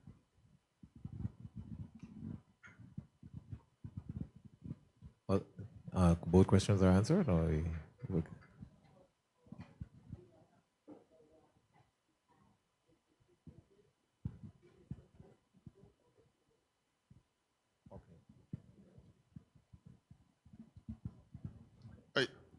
I think this came up before, and I think my position was that they should just pay the 2 fees. But I don't know if that was globally accepted. But I think the other issue is that the operators are now being required to get a separate trade license. Because initially, the legislation, and we're being transparent here, didn't, on the home-based side, didn't see a difference between a water taxi and a day trip boat.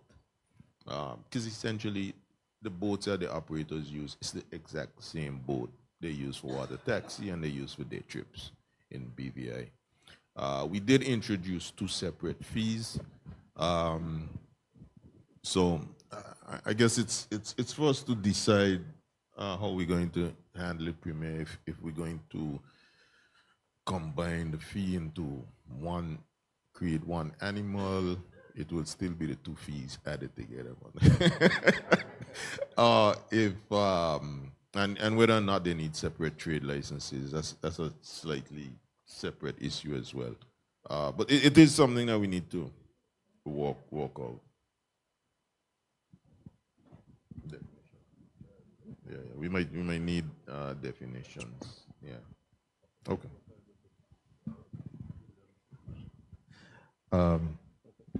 So we're going to move on in the interest of time, but we take one more question, Mr. Farrington. Yeah.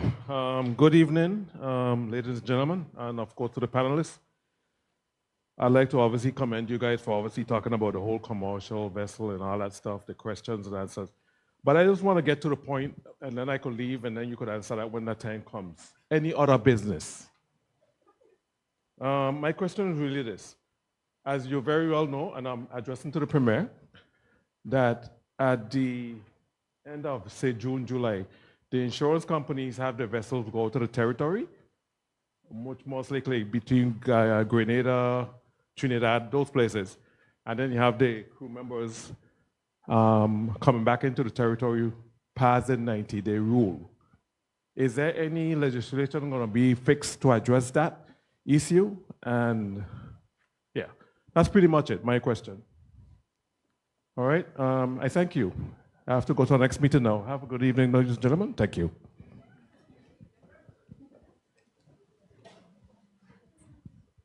Okay, we're going to have that question addressed, but Mr. Farrington, you can't start trouble and leave. You have to get the answer.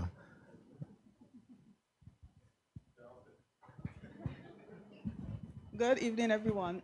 As we would have mentioned to some of the agencies, in order to facilitate that, you would have to have periodic work permits and not full-time work permits based on the current act between immigration and labor. So there's no current facility, but the Premier would have to indicate if he wants to make legislation that would directly affect the marine industry and allow that gap to take place. Yeah, thank you for that. And I am inclined to, either Janet brought that up to me, Janet number 2, or number 1, I'm not quite sure, but brought that issue up to me, and I recognize the kind of unique challenge that the marine industry faces. So if we have to create something with you in mind, we're willing to do that. We're willing to do that. I recognize the kind of challenges it creates when you're outside that 90-day window, and how it affects your status, etc. Okay. I think that brings us to the end of our questions for now. I think this is a perfect time to segue into the second part of, or the other part of our meeting here this evening. Now the fees, we've mentioned the fees, and I'm glad that this was brought up. Now this is the other positive thing about the introduction of the fees, where we endeavor to improve our service industry as well. This couldn't be done without any adjustment to the fees. So we are very much committed to improving our product and making sure that the BVI remains sailing capital of the Caribbean.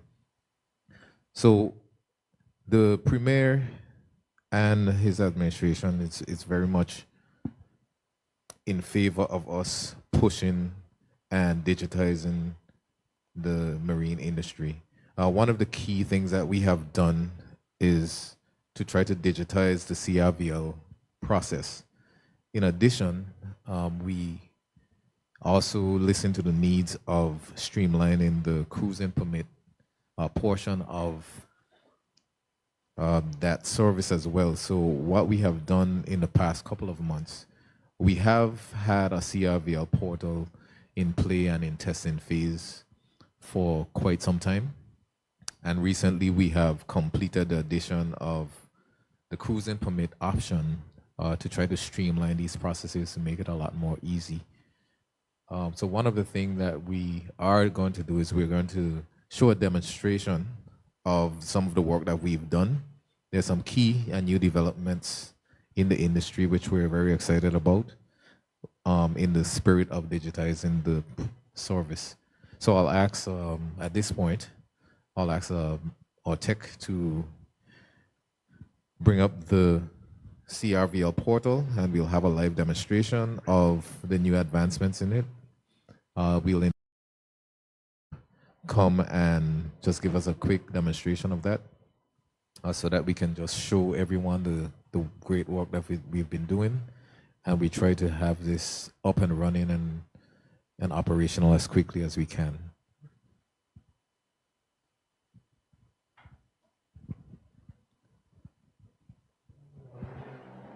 Okay.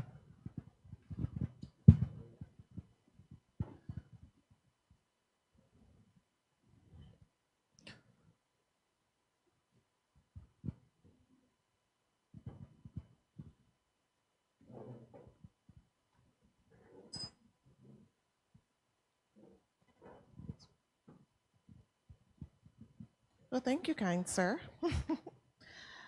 Good day, everyone. My name is Kiaya Jackson George. I am representing RKG Consulting Group. I have been fearlessly working with First Shipping Registry, John Samuel, to get this up and going. And it has been modified twice now by the Ministry of Finance. I do want to know, by a show of hands, if you're already using it, just let me see.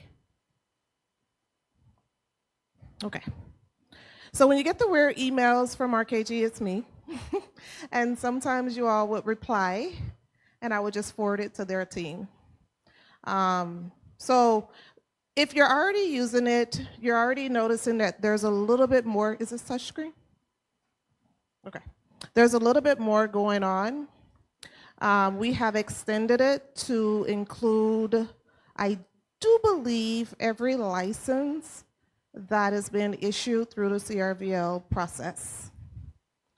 So before, I think there were 5 of them, and now there are 9. You'll see further on, it also includes the cruising permit, which is part of customs processes. So I'm just going to quickly log in. You would have seen that I was talking to another representative from the Ministry of Finance. He needs to log in as their office so that he can approve my application that I'm about to submit, and then I'll be able to progress from there. So I'll go ahead and submit it.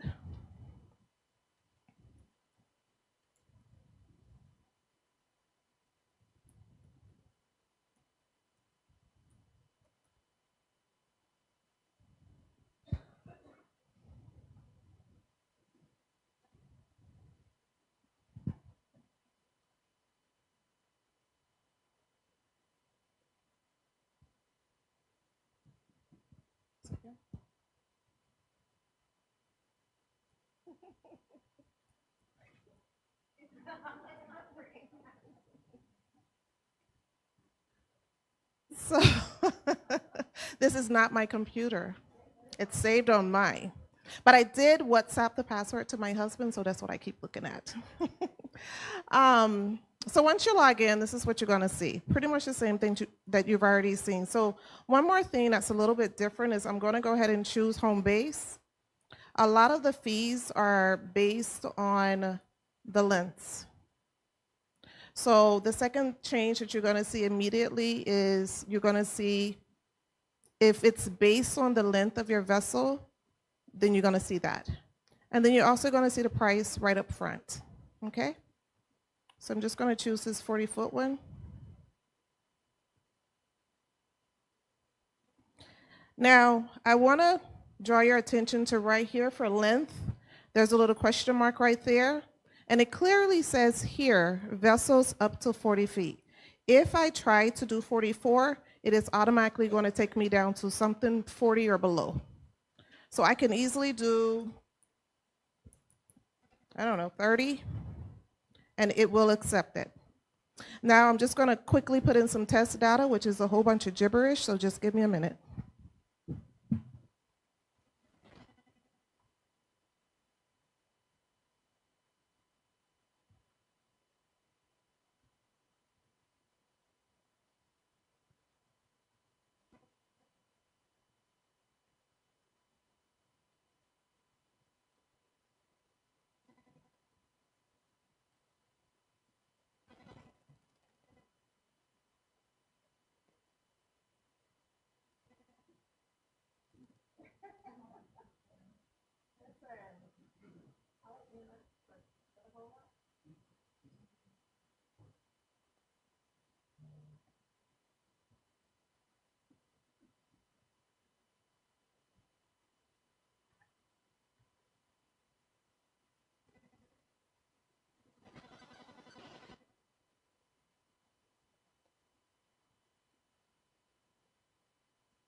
One thing I want to point out is you can save this to draft and finish it later. And every page you can save it to draft. Now, one of the things that I notice about this is when I receive the applications, that's actually what you're going to see. So the paper I guess they were paper before? Okay. So the paper applications you have, I never got paper. They sent me some Excel spreadsheets, Excel forms. So the application that you had before, that's exactly what you're seeing. So rather than save it, I'm just going to continue on.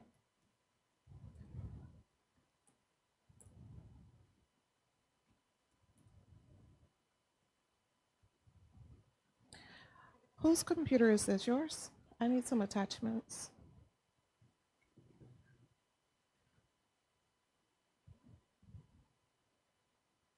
I am an IT professional, and I'm funny about touching people's stuff.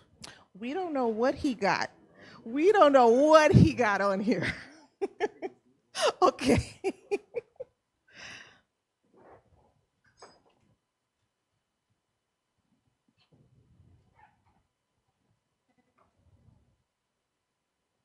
Oh, so you would have noticed that there's an expiration date now for those who are currently using it.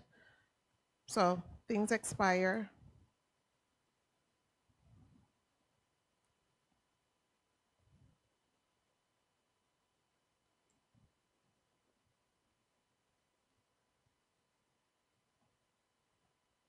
And these things that you're uploading, that I'm uploading now, of course, mine is test, but it's the normal things that you would be submitting through the paper process.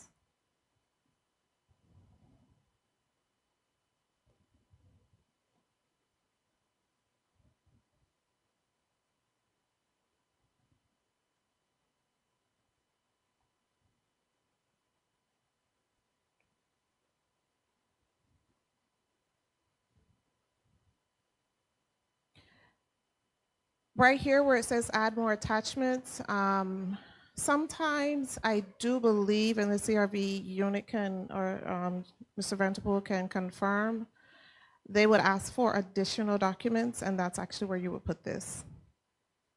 Oh, Scheiße. Oh, sorry. I do curse in German. I didn't mean to press save draft. I meant to press continue, but it is saved. If I log out and log back in, it's there.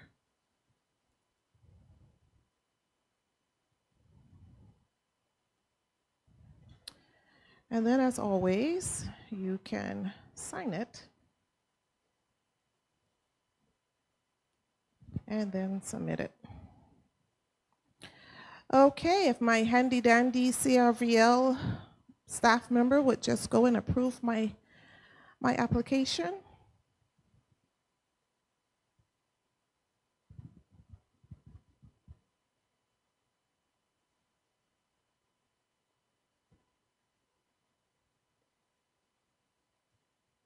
Second, no, no, no, no, absolutely not.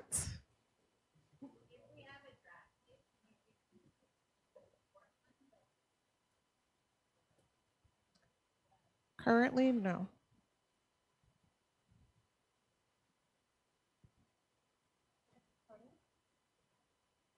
Yes, that can be submitted for consideration as an enhancement.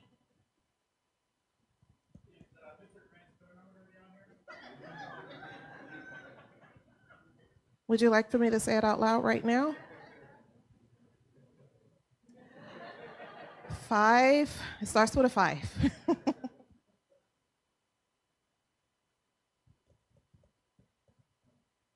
Your password or what? Say again?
During this brief intermission, we have tea and coffee and juice in the back. If you were a little chilly like I was, go and get you something hot to drink. Don't drink the juice. Unfortunately, we are not feeding you tonight, so no, I'm playing. I'm just trying to keep y'all entertained while he gets logged in so that he can approve my application. Yeah. Mr. Grant would be already logged in come next week when the real application comes in. But we just yeah.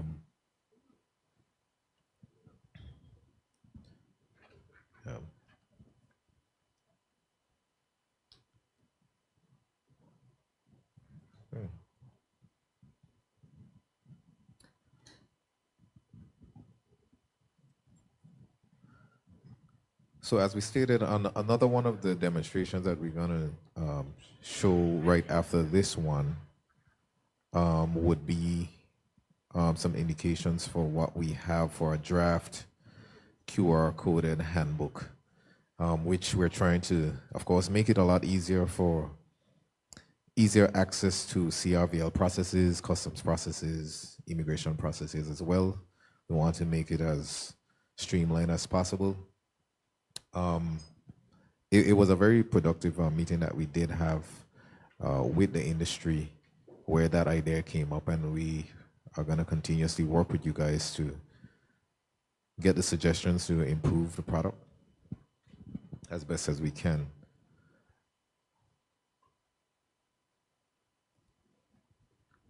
All right, so I have just gone, 1 second. Here. So what happens is every time it goes through a process, I'll actually get an email. I'm not going to log into, well, you would actually get an email, but in this case, I am the charter company that's logged in, and I'll get an email as it goes through every process. If it's rejected, I'll get an email with a link to this particular application. Because it's home base, it will start with HB. So the review, it goes through several processes in their office, and he's just going through each step for each of their subunits that they have. How far are we? Okay. So it's currently at the process. I guess I should have been refreshing so that you can see it as I saw it. But you noticed before it was in review. Every time he did something, pending would have been green. If I would have refreshed, submitted would have been green. If I would have refreshed, submitted for approval would have been green.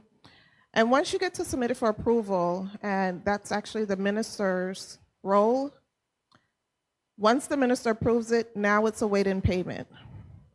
So I would come back in here, and you see here now we have proceed to payment. So this is the latest enhancement.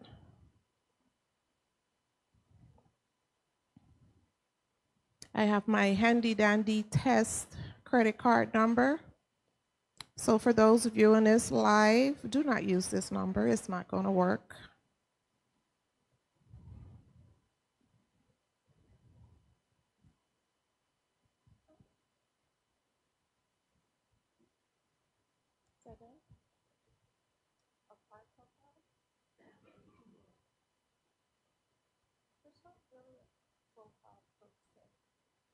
There's a username, there's a first and last name, and there's an email address, and that's it.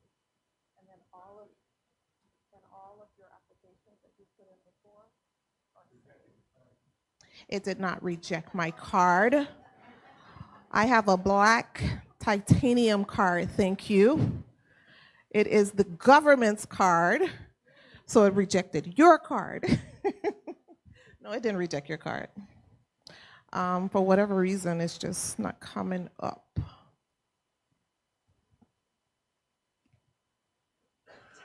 This is Mr. Manning from the Department of IT.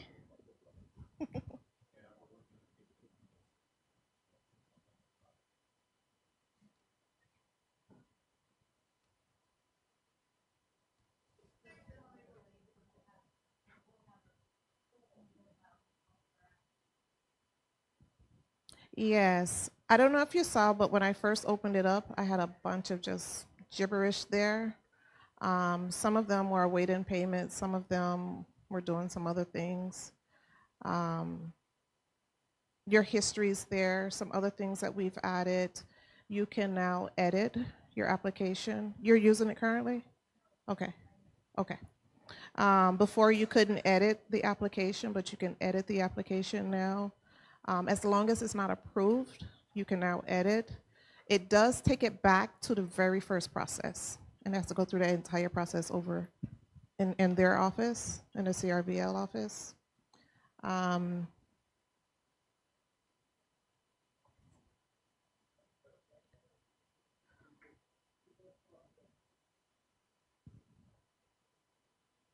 No, everything is online, everything.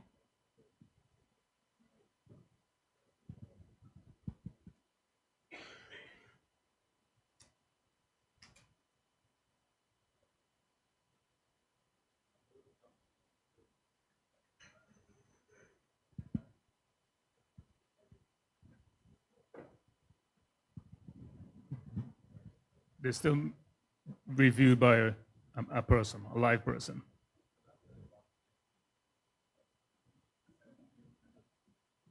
No, the bottleneck is the volume. Yeah.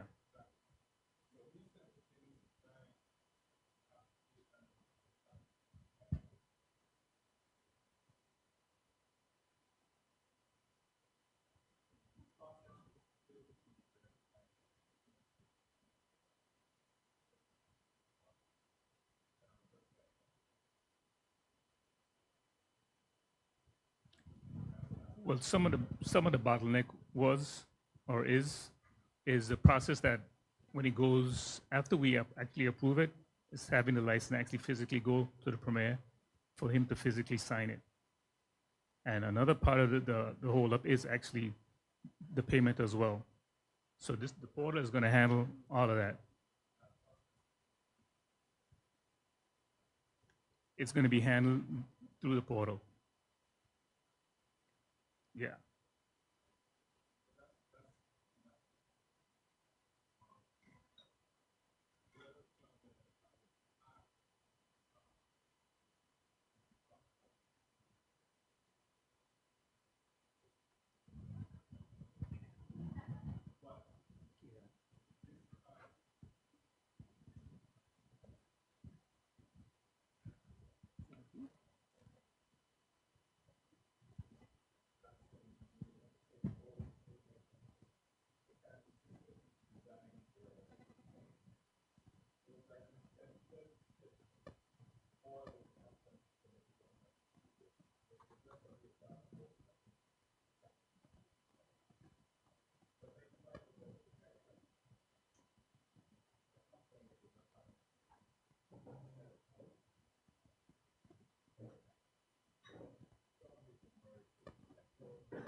Thank you for that.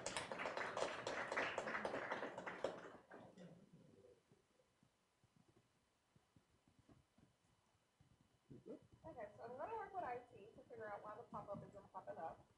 But what would happen is the pop-up would actually pop up, and you would put in your card information.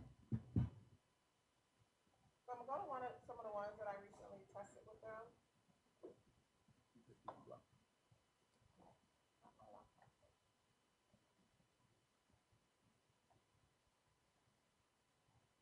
One of you asked me what your profile looks like. These are all of my test babies. Anything that's awaiting approval, like here. So I have 6 tests in here. 14 have gone all the way through the process. 2 of them are awaiting payment. If I click awaiting payment, it actually show me those 2. If I had any that have been referred back to me, that's what client means. It means that the Ministry of Finance and the CRVL unit kicked it back. But if I had any, they would be right there. Any of those that are completed, or through whatever status they have, they are right here. So if we look at one of the ones that's been completed, you can click download. And as we're not on the second, okay. And this is our test CRVL. It has a QR code here, and this is what Customs is going to scan to make sure that it's valid. Correct, Sylvia? Another one. Yeah. I didn't hear you. Yes. For those that have the count, yeah. For those that have no, it'll actually be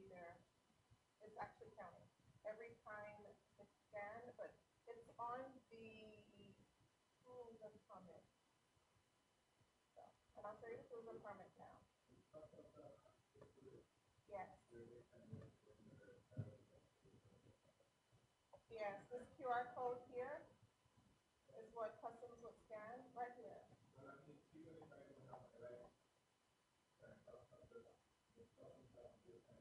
Yes.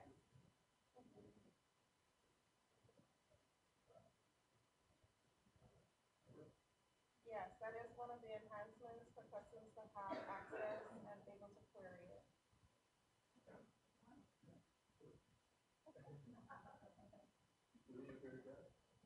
Say that again, Dick. We want to hear that it works.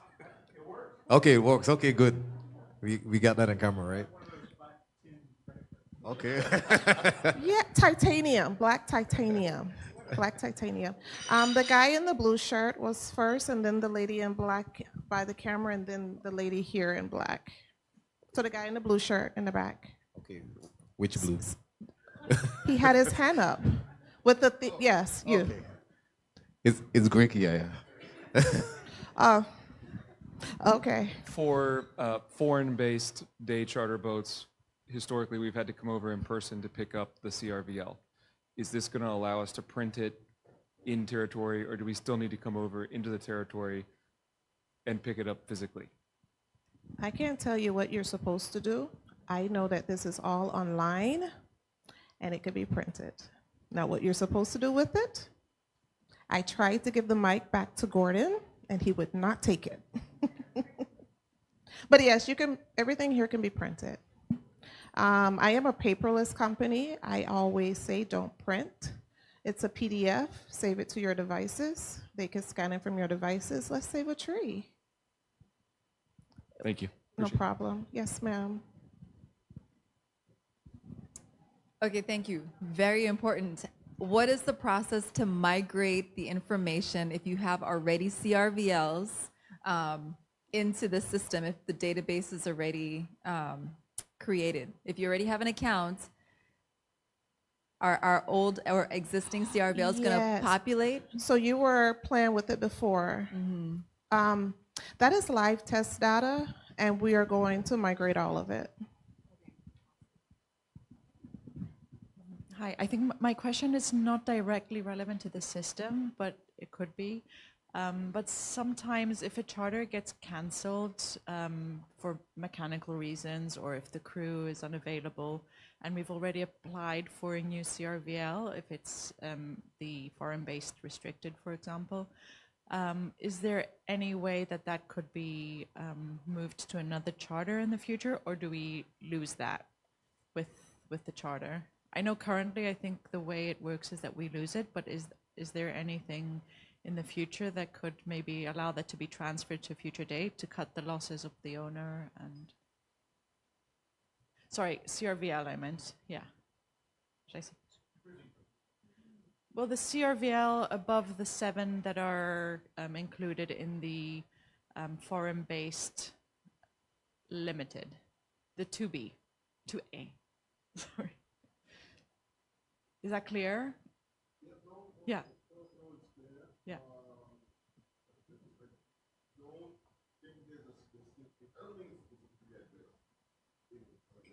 Yeah, it's not, yeah.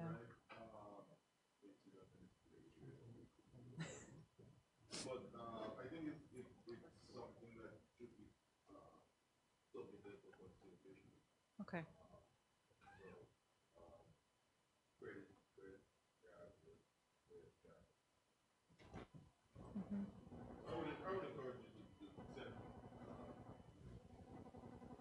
Okay.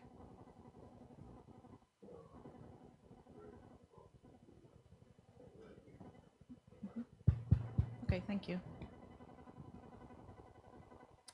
Okay, so once your CRVL is approved, and again, I'm just going to go back out just one page so that we can see exactly what it is that I did.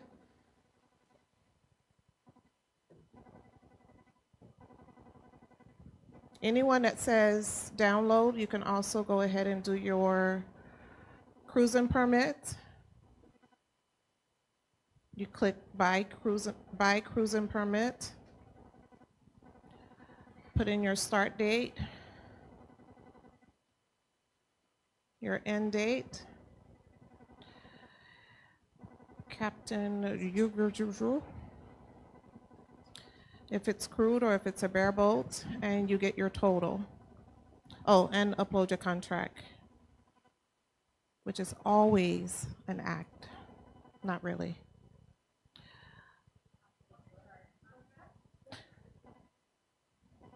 Customs. The uploading of the contract for the cruising permit. That's a customs question. Clinton. They're asking about the uploading of the contract.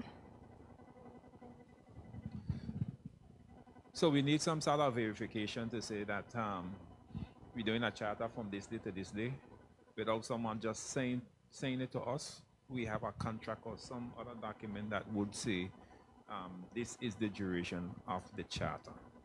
If it's not the contract, then something. We at Customs, we would many times ask visitors entering, if they're staying on a charter boat, if they have the contract, and they would produce the contract for us. So it is something that companies do have. We would visit the charter companies, and we know that they do have a schedule. Most would have it on a whiteboard somewhere that will give the duration of the charter.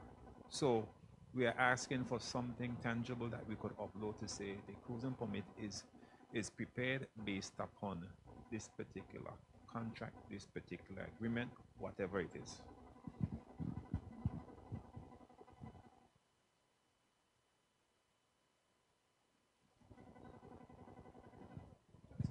Yes, Julian.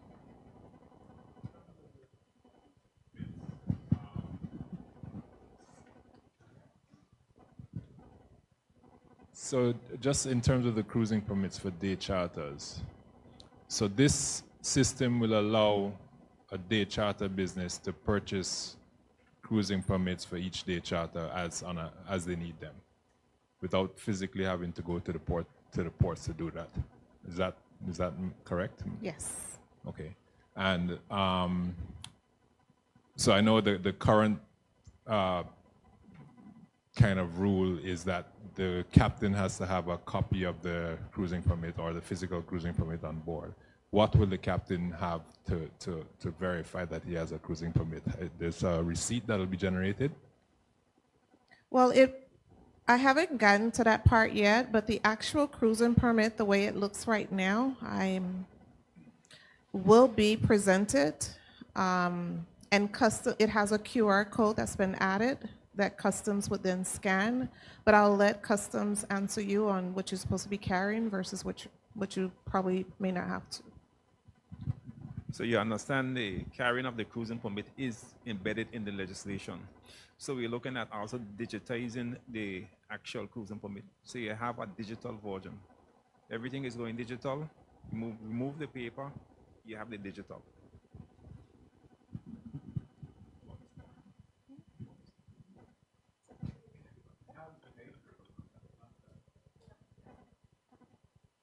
How does a day tripper present a contract?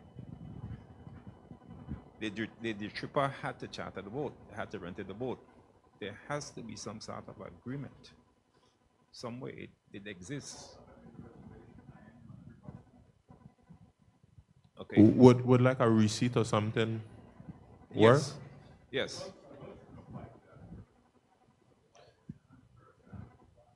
Okay, but as a captain, we are going in a different direction now, where the entire territory is going money laundering.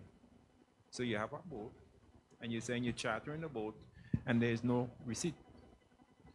There is no way of proving your earnings, and now that becomes another issue for Customs. So boat owners must be aware of this.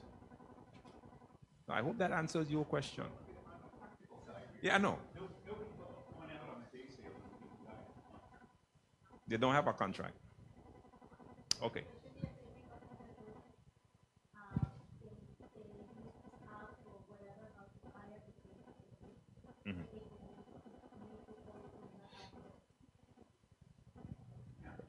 So payment has to be made.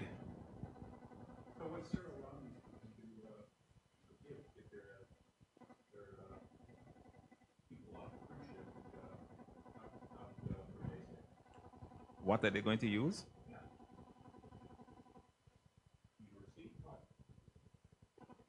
But what I'm saying to you, something exists. You're not going to say you have a boat, the boat is for hire, and then you're going to just allow persons to board the vessel and go on a day sail. That doesn't sound practical to me. If you're saying they're not paying physical cash, but they use an app and they're able now to schedule a charter, something exists. But at the end of that day, whether you're saying whatever company it is, they are collecting for that particular charter. Business data call. So then it goes exactly what I'm saying. Are you hiding your earnings? Is this money laundering? What is it? Is how businesses. But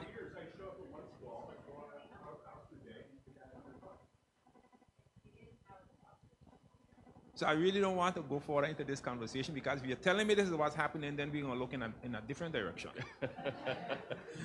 No, let me take off any smile I have on my face, because it's very serious what you're saying. You're saying business is being conducted, but there is no transaction to show that business has been conducted, which is a concern. It's not only a concern for customs, but then you enter into the FIA. So that's a different kettle of fish I don't want to get involved in. Just specifically uploading a contract, I still buy a cruising permit when the yacht's owner is on board for his guests. And so I don't have a contract when the owner comes on board. So what would be expected in that situation?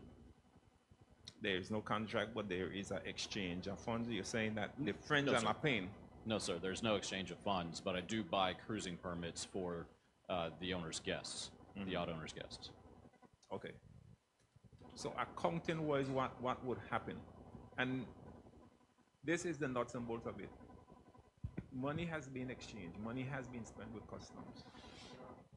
No, money has been spent. The cruising permit was purchased from customs. Correct. Right. When the yacht's owner comes on board, I still purchase a cruising permit for the owner's guests, but I don't have a contract because they're not paying guests. Okay. You don't have a contract, but you have a transaction. But you have no record of the transaction.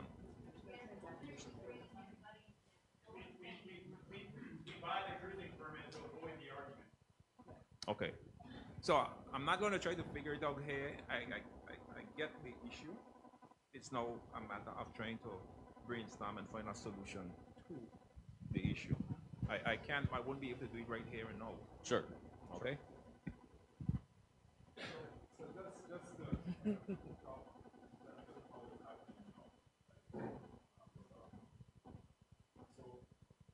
by virtue of having a commercial recreational that then allows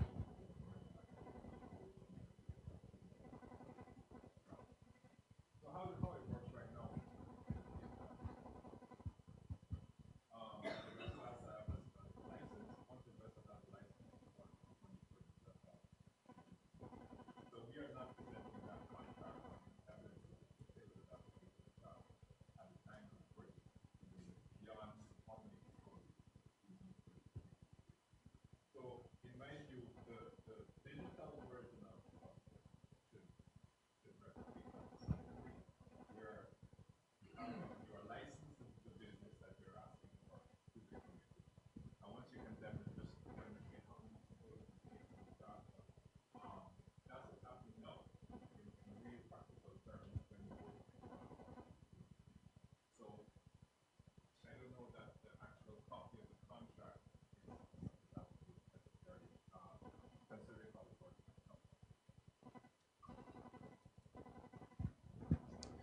I hear you. That's what day trip was. That's the trip was. Not term charter. I don't know how the term charter. Okay. So there are certain things within our legislation that we have not exercised. So, but if we do need to exercise, and when I say we, I mean customs. Your business and you're conducting charters, customs could ask for your books that we could provide evidence of the charter that would have been conducted. If you're saying now that you have transaction, there would be no books. That's what I'm understanding from you, sir. There would be no record or no books, no transaction. Okay.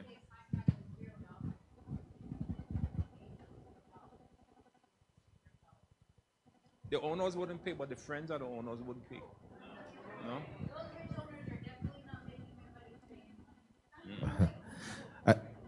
I see we have a comment here in the corner, Ms. Samuel. To this same point with the yacht owners and their friends, would you accept crew list or manifest that this dictates the dates in BVA?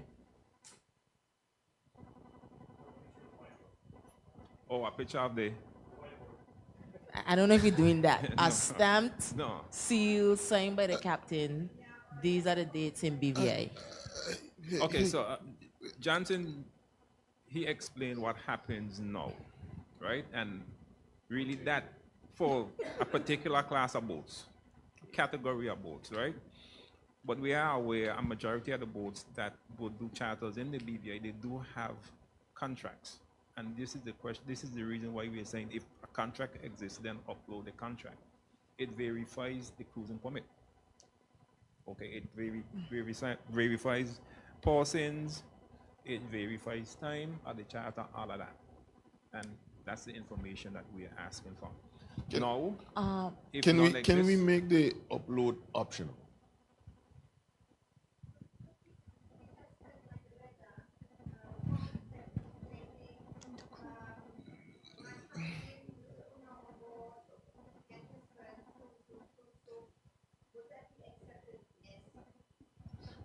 I think we need to throttle back a little bit because I don't want us to put you in a position for you to create artificial documents to submit, right?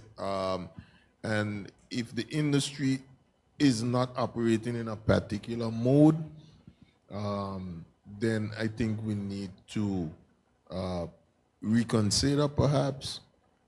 If we need to get you to a particular mode, because typically what I tell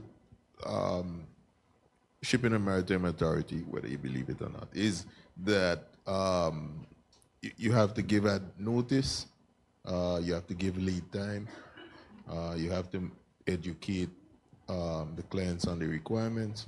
So if we need to get you to a particular operating space, then we need to discuss what that operating space is, what a requirement is going to look like, how much time you need to get there. But Mr. Romney, I think until then, maybe we should just have the system reflect the way it is done now until we could get to that space. Otherwise, we will create a lot of suppositions and documents that don't mean anything.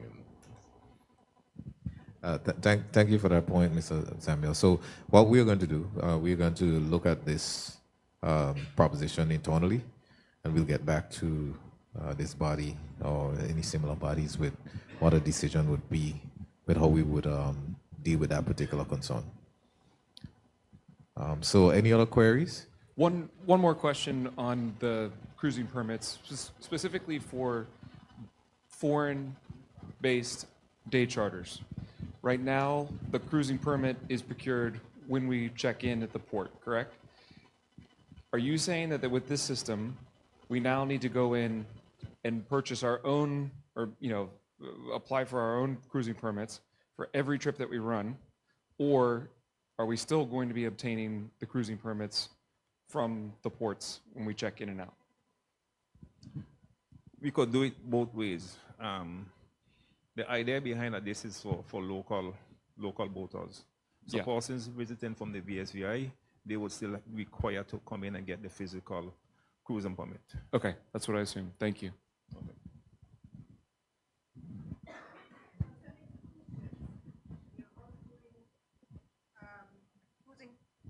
We are also getting cruising permits for the smaller cruise ships that are staying in the territory for multiple days. Will we have a system like this where we can apply for them, or still going inside for the time being? whatever we could digitize, and you have a local operation, and we are trying to keep as much persons from the port that don't need to be at the port. So even a business like yours, we are looking at digitizing it and having it that you don't have to physically come in.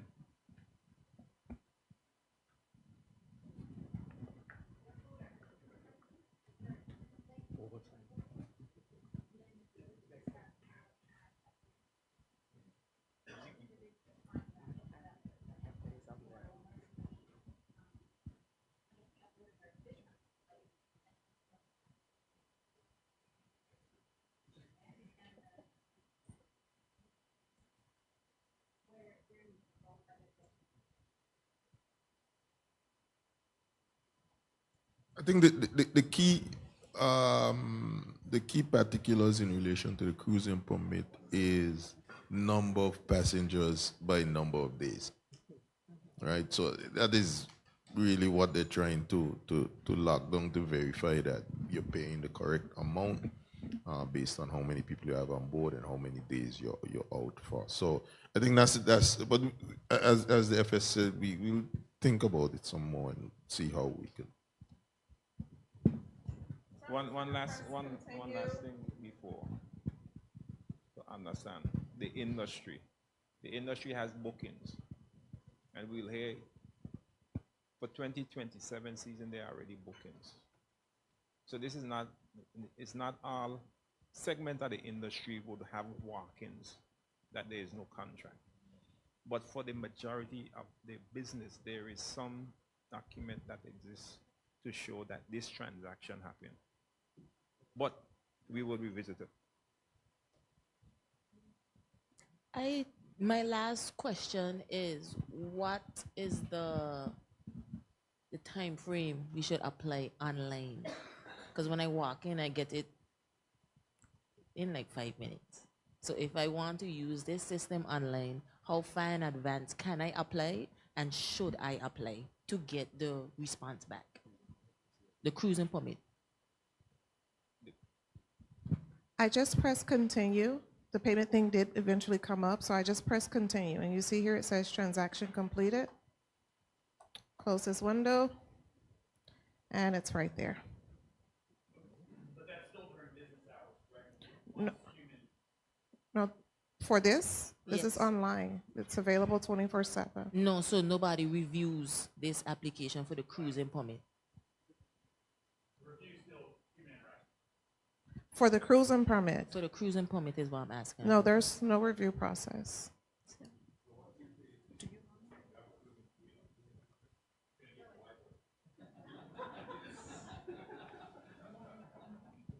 So you would have seen earlier that I was trying to submit a payment and it wasn't coming up, and I closed it or whatnot. So that's the one that says submitted.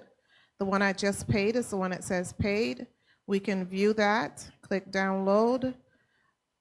It looks like the one, where is it? Oh, it's still downloading.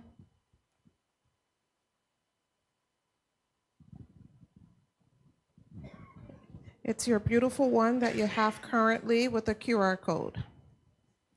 Customs would scan the QR code, and I think it was you that asked if it's, one of y'all asked if it's keeping up with the 7. Every time custom scans it, 1, 2, 3, 4, 5, 6, 7.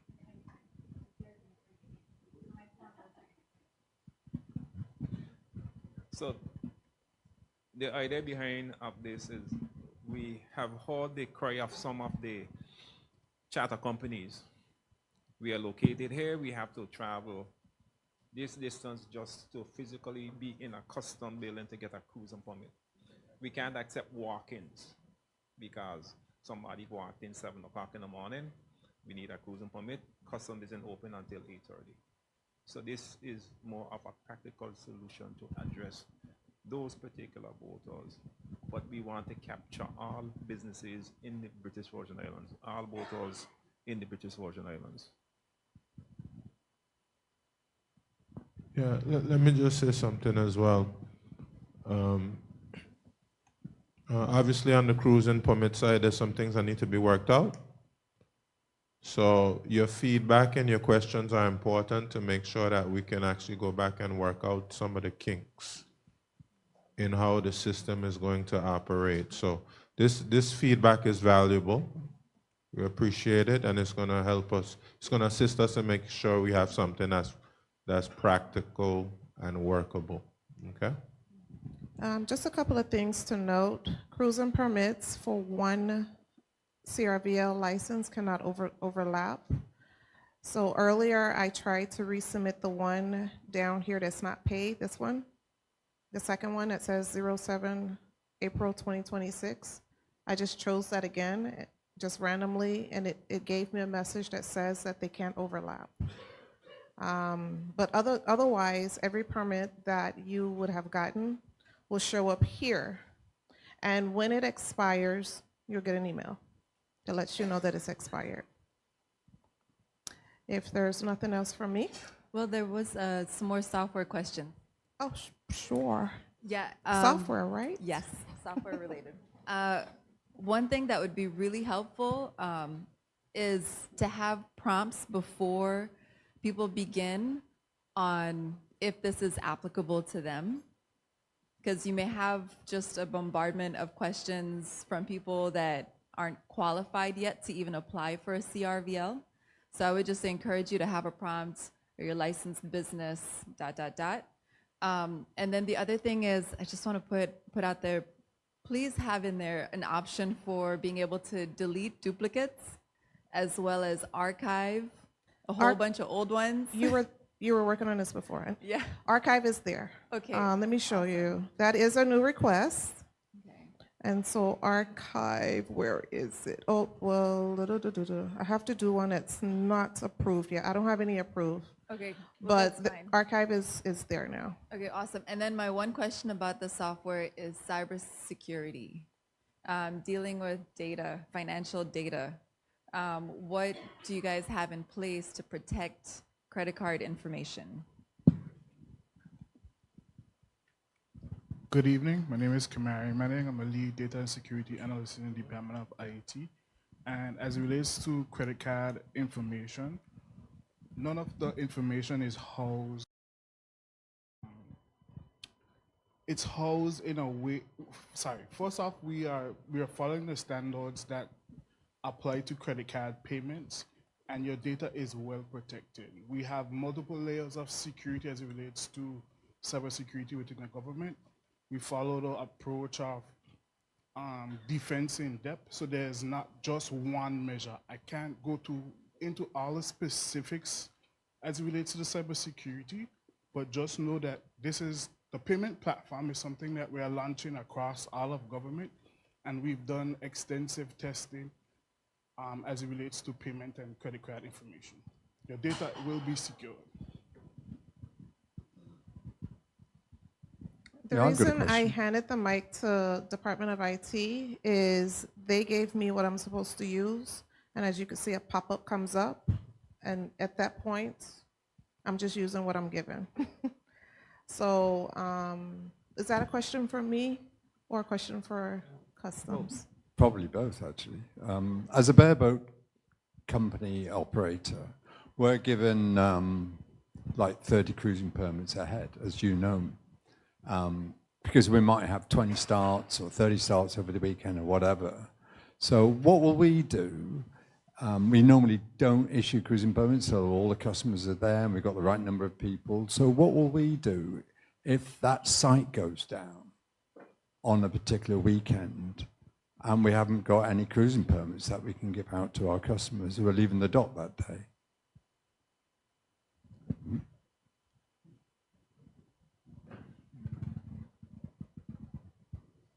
You have a IT question, so So the first answer is that we are building high availability into this platform. So our goal is to have it up as much as possible.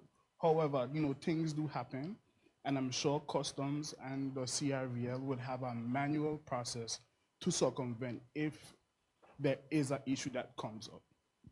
Our goal is to have it up as much as possible, but I'll let Mr. Romney speak to if there is a manual process, just in case the site is not up. there should always be redundancy, and there should always be a backup plan.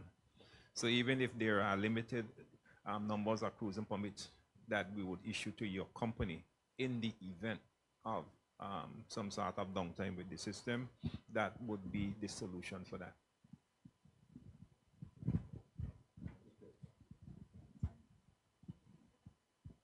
Yeah, go ahead.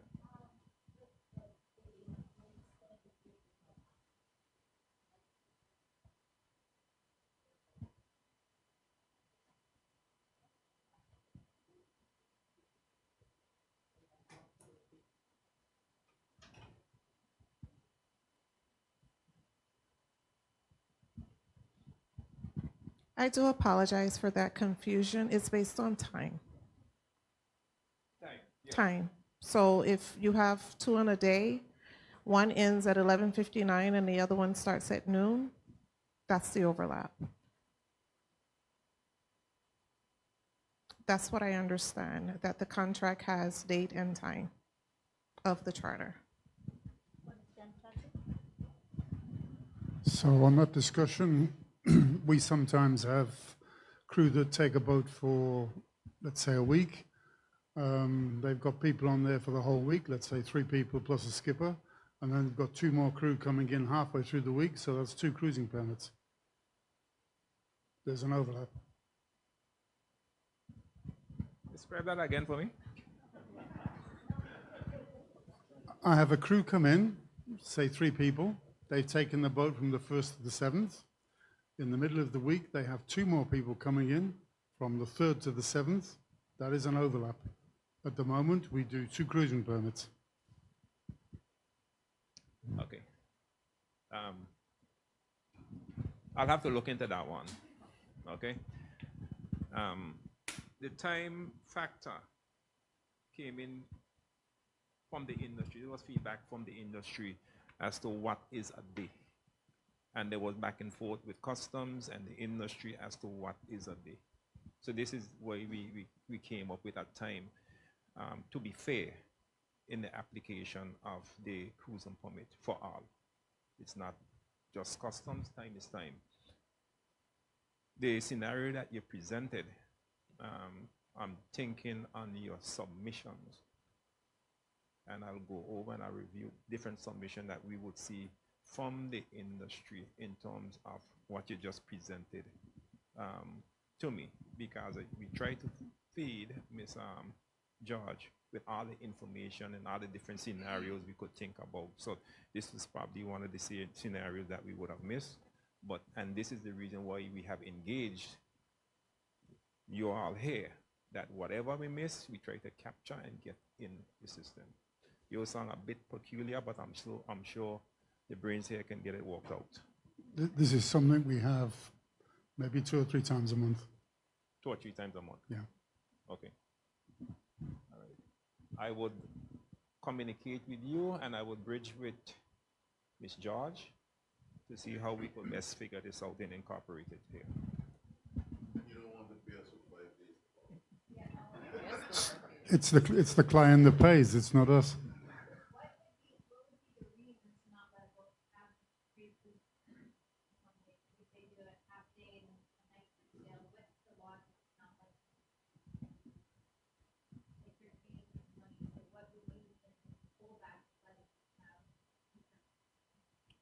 Well, we explain that they can, because the time would dictate. You have a charter in the morning, you have a charter midday, you have a charter in the evening. You could have 3 cruising permits for the day.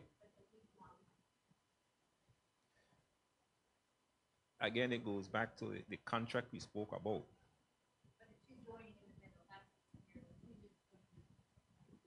So we have a contract for the boat, and then we have 2 cruising lists in this case, 2 crew lists in this case, which show passport number, the amount of people, and that's what we base our cruising permits on. And on the crew list, it stipulates which dates.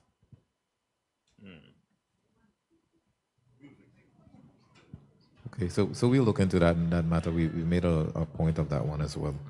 That's a very excellent observation, and we'll try to come up with a viable solution for that as well. Just one quick thing. Someone asked about every time they do a scan, this is where it goes right here, which is the verification history. So every time, pardon? Well, I haven't scanned one. Oh, he wants me to do this. So every time custom scans it, this is where you'll see the scans. Yep. Are there any more questions for me or Gordon? Sorry, I had one query. You mentioned that once the cruising permit expires, you get an email. Can we put a prompt where we could get a preliminary email prior to it expiring or leading up to it being expired? We can do whatever you would like. Okay, I think we need some preempt emails so it doesn't come after the fact that it expires. So let's hope we do that as well. Yeah, the CRVL, sorry. The gentleman first, please. If I filled out the CRVL application, now a year down the road, I want to renew it. Does it retain all my information? All I have to do is plug in new dates and documents? No, I want to say I did ask because he and I had but it was the importation one that had a renewal option. Nope, it was you. But it had to do with a customs process. From what I understand with the CRVL, you don't renew it, you're issued a new one. Is that accurate? So it's not renewed, you're issued a new one. Yeah, but not the same thing. I think the FS&I just had a little sidebar because I think one of the possible options could be to create, allow the system to program the system to allow you to create both profiles. So essentially, if you're a charter company, you only create your boat once, and it's in there by the name. So when you come to apply for CRVL, you just click that, it populates that information into the form, so you don't have to keep re-entering it all the time. So I think that's one of the things that we can look, and that would solve your issue. Same story with the cruising permits. If I'm a captain of yacht XYZ and I'm going to fill this thing out 18 times a year, is it going to retain my data and I just have to plug in my username and password and fill in new dates and Bob's your uncle? So this is what it requests for the cruising permit: the start date, which includes the time, and the captain, and the number of passengers. And based on, customs, or you all can confirm, this information is always changing or no? These change.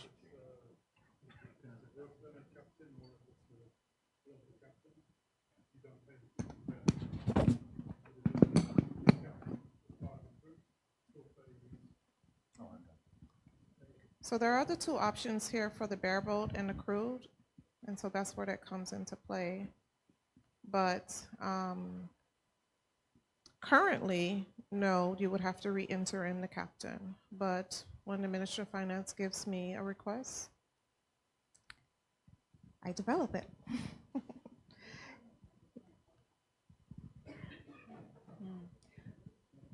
Just a quick question. Are you able to purchase cruising permits for a client who's not in your database, who's not listed as yours, but they've asked your services to purchase the cruising permits for them? As an agent? Yeah. Where's the boat? Is the boat in the BVI? Yeah. Yeah. You should be able to. I don't know if I have all the details what you're looking for. We may need to have a discussion to ensure I understand fully what you're asking, but you should be able to do so. Okay, and then the other question is, what about purchasing national park passes, the environmental tax? And then a question from another charter company. They do charters that are more than 7 days. They do some charters 14, sometimes a month-long charter. What would be the process for them? Would it be just getting your authorization to do charters if they have to leave the territory for a month? Okay, so we are just talking about cruising permits. So if you're talking about a person doing a cruise for a month, you use the same system. Okay. Going outside and coming back in, if they are checking in with passengers now, you don't use the system. It's not for that at this time. It's for BVI-based boats that you have your charters here in the BVI, you get your cruising permit here. As long as you enter in the passengers, you have to get your cruising permit at the port at this time. You asked about the national parks. We didn't dwell too much into that. We'll have to go to the national parks and whatever they may develop. We would represent them, yes, but not in details. You asked about the environmental levy. We are considering the best approach in collecting the levy without having to pay directly. Application or utilizing the ferry or the airline. That is embedded in the tickets instead of us having to collect when persons come in. So we are considering options. Okay, thank you. And then in terms of how far out you can book or purchase CRVLs and cruising permit, if it's 13 months in advance, 14 months in advance, will it allow past 12 months?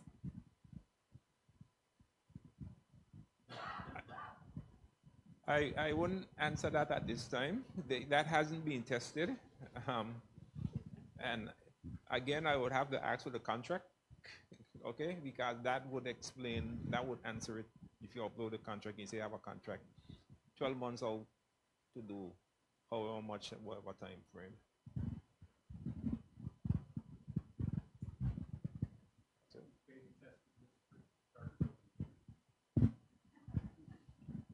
You beta tested it for charters over the year.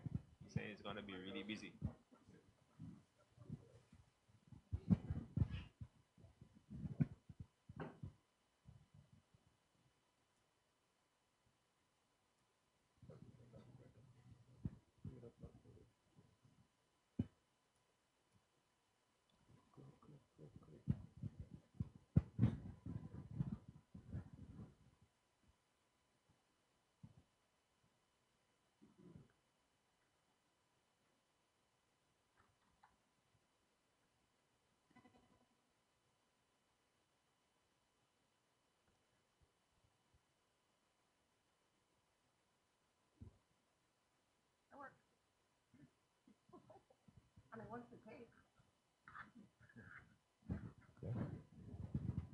Okay, there we go.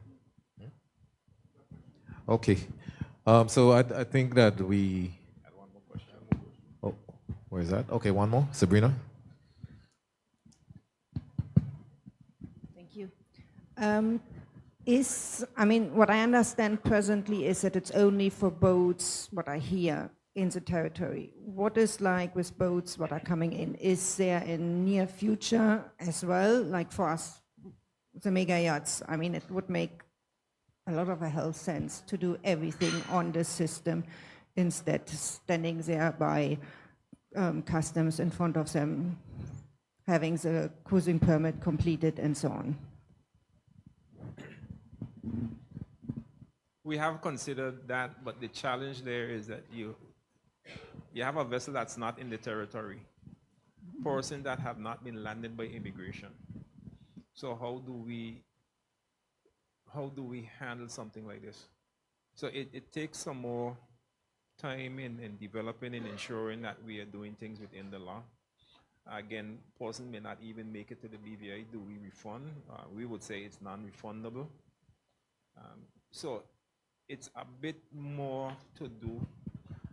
Do they need vessel coming? Would they need anything under immigration control?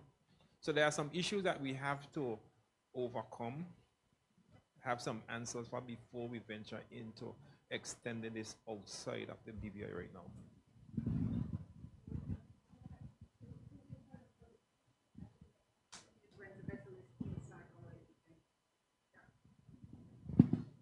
Yes. Okay. Any further questions? But this feedback is very valuable. You've identified a number of administrative blocks that may require some further consideration. So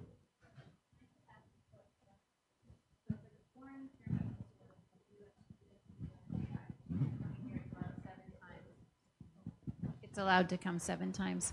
So if they had access to this and then it showed up in the history, that's counting your 7 times. That takes out all of the confusion about if that boat still has 7 times. The boats that are already here in the BVI, counting how many times I bought a CRVL. I'm here, I live here, I'm unlimited. So is the option to give this to the foreign-based vessels, it's going to start counting those 7, or if they're unlimited. So we're just not, like right now I go into customs and I buy CRVLs or cruising permits for our foreign boats and I send them a picture and they show customs and immigration that they already have it. And they collect the hard copy when they get here. So would the same system go, I would apply for my foreign boat, a cruising permit, I could print it online and send it to them. Is there right now a stop in this system? Like we can't do that for the foreign boats, or are you just thinking that that's not happening? Because it happens. Sometimes. We wouldn't use a cruising permit to count entry.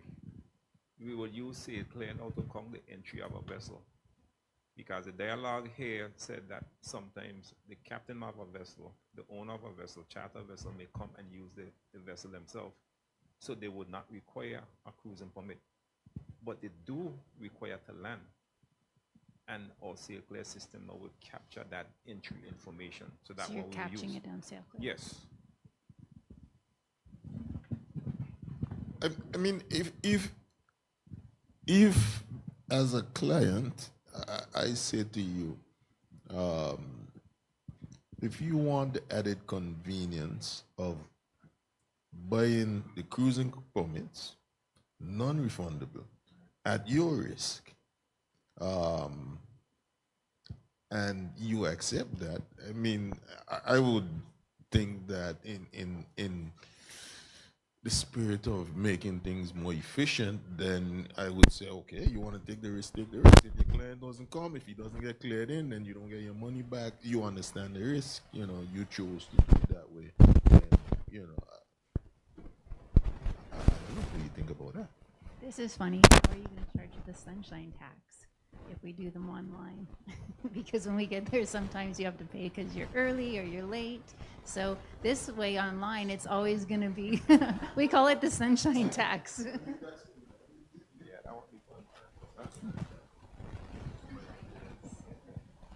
When does this kick off? We're targeting to get this up and running for the new season, so that's why it's very integral for you to continue to test. We're going through a vigorous testing stage, so we want to go through and get all the testing bugs out, so that by this new season coming up, we fully intend to be fully operational, God's willing. And that's both the CRVL application and the cruising permit application? Correct. Correct.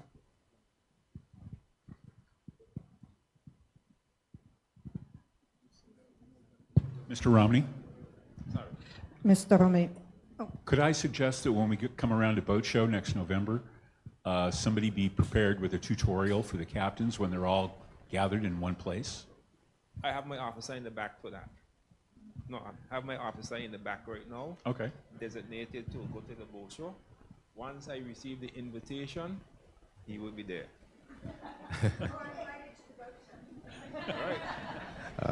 Just Send it to my email. Just to add at that point there, what we've been doing in recent times as well, especially with the introduction of the new CRVL legislation and all the maritime changes that we've been doing, we've been making a concerted effort as the Ministry of Finance and Customs to be present at a number of these boat shows. When we, in the past, We've been asked quite a bit of questions when Visma would go to these boat shows, and most of the questions would be directed at customs or even CRVL. So what we've been doing is trying to make sure that our presence is actually there on the ground to answer some of these questions. This is one of the reasons we are actually now even going to preparing a manual as well that's easily accessible, so that, you know, if the question that we can't answer on the ground at the time, there's also that option to get the immediate answers you need as well. So you'll see a lot more of customs and the Ministry of Finance, CRVL, presence at these international boat shows, just so that we can get the message out that we are open for business. We're making business a lot easier, and we fully intend to continue on that trend. Before you ask your question, I just want to say, if there's nothing else for me. Well, we got to close out soon. We got to close out soon, but don't leave, just in case. There might be some questions after. Go ahead, Sabrina. Yeah, I just would like to stress, if it's possible, that Customs and Immigration really looking into it, that we can do the cruising permit after we did the CRVL and so on. We can do the cruising permit for the yachts, what are coming in, what are our clients beforehand, just to streamline the service, what makes it a lot easier for the clients. What obviously we are here to make sure the service what Customs Immigration is presenting is streamlined and the easiest for every client.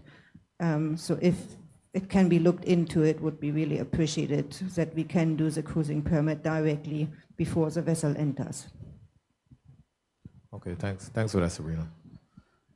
So any other questions? I see one more. We'll take one more, because we really want to get to the end of this segment, so we could just end off on the last segment, but we could take the last question. Okay, I think suggestion maybe is if you could, for clearance of yachts or even day trippers coming in, if you could set up the cruising permit online, maybe show customs a QR code, since we're moving to the QR code, as you present your sale clear and all of that, and then you pay in that way. So customs gets to verify dates and time with your sale clear document, and you go ahead that way. I don't know if maybe that's middle ground that you could explore. That's a very good suggestion. Thoughts? That's another consideration. We mark that down. So the verification would be at the sale clear portion. Okay.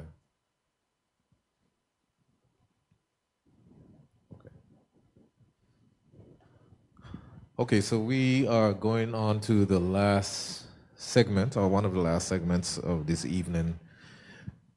One of the things that we've been discussing internally as a group is the need for centralized data as it relates to maritime activity within the Virgin Islands. So this is one of the initiatives that we have put together, that we are presently putting together. We wanted a joint maritime website that would have all the links to all the specifics, actions underneath maritime activity within the Virgin Islands, whether it's sail clear, whether it's CRVL, whether it's cruising permits, whether it's Visma, immigration as well. So this is just a preliminary look at our draft website that's going to culminate everything in one. So you would have here, you see the sail clear for pre-arrival preparation. It has all the detailed information on what sail clear does before you arrive, what you need to do in that regard. It also would have weather notices, safety alerts, and press releases.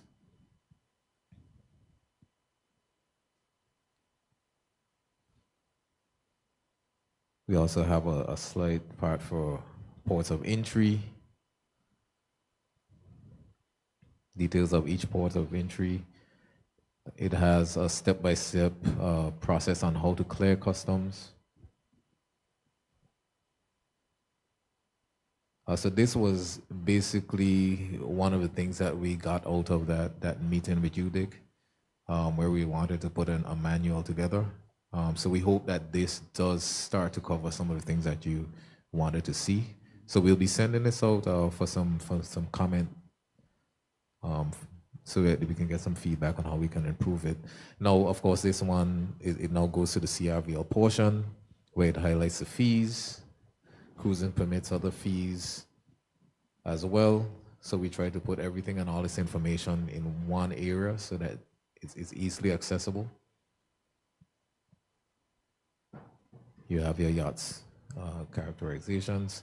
Also gives other key information, some of the nice ports that you can check, some of the key areas that you can look into from the tourism side, or emergency or essential contacts.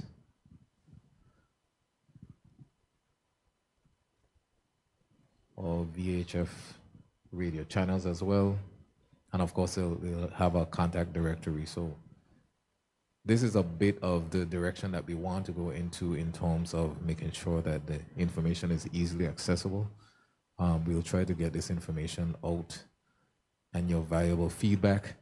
This is another draft of the complete guide to cruising permit CRVL licensing and customs compliance. We're going to formalize this. This is in draft form as well. We're gonna, of course, make it QR code accessible. And this is one of the things that we are going to have available once we go to these boat shows, once we continue to engage in the maritime stakeholders. It talks about sail clear as well. We are also considering whether or not we want to do a micro handbook version of this as well. But of course, we leaning towards saving trees, so we're going to lean towards the QR code and electronic flipbook. So that's basically it. What we'll do is we'll go back to the drawing board in terms of some of the things that we've discussed here this evening. It's been very crucial to hear your honest feedback on a lot of this. And we are going to go back and ensure that we get everything in place for the upcoming season. So that brings us to our next point, the way forward. I'm gonna lean to the premier with this section, this segment, what is expected in the next couple of months, what direction he sees us going with the maritime space, and any feedback, so Premier, I'll turn over to you. Well, thank you. I think we really understand the way forward based on what we've been discussing for the meeting, where of course we have the portals, which need to be refined and fine-tuned. We'll take your feedback back and see if we can get it to the point where we think it's ready to do a little further testing on, so it can be ready for the next season. Persons have also brought up a few areas in our discussion that we need to go back and discuss from a legislative standpoint and from an administrative standpoint. So we'll go back and do that and come back to you soon with some proposals. So I think it was a productive meeting, being able to dialogue with you and to understand some of your challenges, some of the areas that need to be improved. And I think we need to continue doing this on a regular basis. And of course, give us some deadlines and some time frames to be able to execute some of what we discussed. So I know it's over three hours that you've been here now, so we don't want to keep you too much longer, especially considering we probably don't have a big buffet at the back. So it's about dinner time. So I don't think we want to keep persons here too much longer. But just to say, of course, we have a way forward. I want to thank Deputy Financial Secretary Jeremy Vanterpool, who's leading up this effort, doing a good job. I want to thank Director of the Shipping and Maritime Authority, who's provided excellent support from the very beginning of this process. You know, even though some of these areas don't touch on his direct area of responsibility, or revenue, but he's, I would say, as someone who's very familiar with the area and also a patriot for the Virgin Islands, is dedicated his time to making sure that we have a regime in place that's fit for purpose. I believe we've been able to hear some feedback that, you know, some things are working well and other things that we have to take another look at. So we'll keep doing what we need to do. I also want to thank Customs and Immigration for the role that they play to facilitate the process. I also want to thank Mr. Kamari Manning for the work that he's been doing on the digital side, as well as Kiaya. I have a little problem with that. For the work that has been done to get us to this point. We're serious about wanting to make the process easier for you by digitizing, utilizing technology. I believe this will go a long way. You know, if we're able to get it right, it'll go a long way to making your experience a better experience and the customer experience a better experience. Yeah, let me also acknowledge Financial Secretary, Mr. Jeremiah Frett. Thank you for being present and supporting the team. And in terms of my input, that's it for me.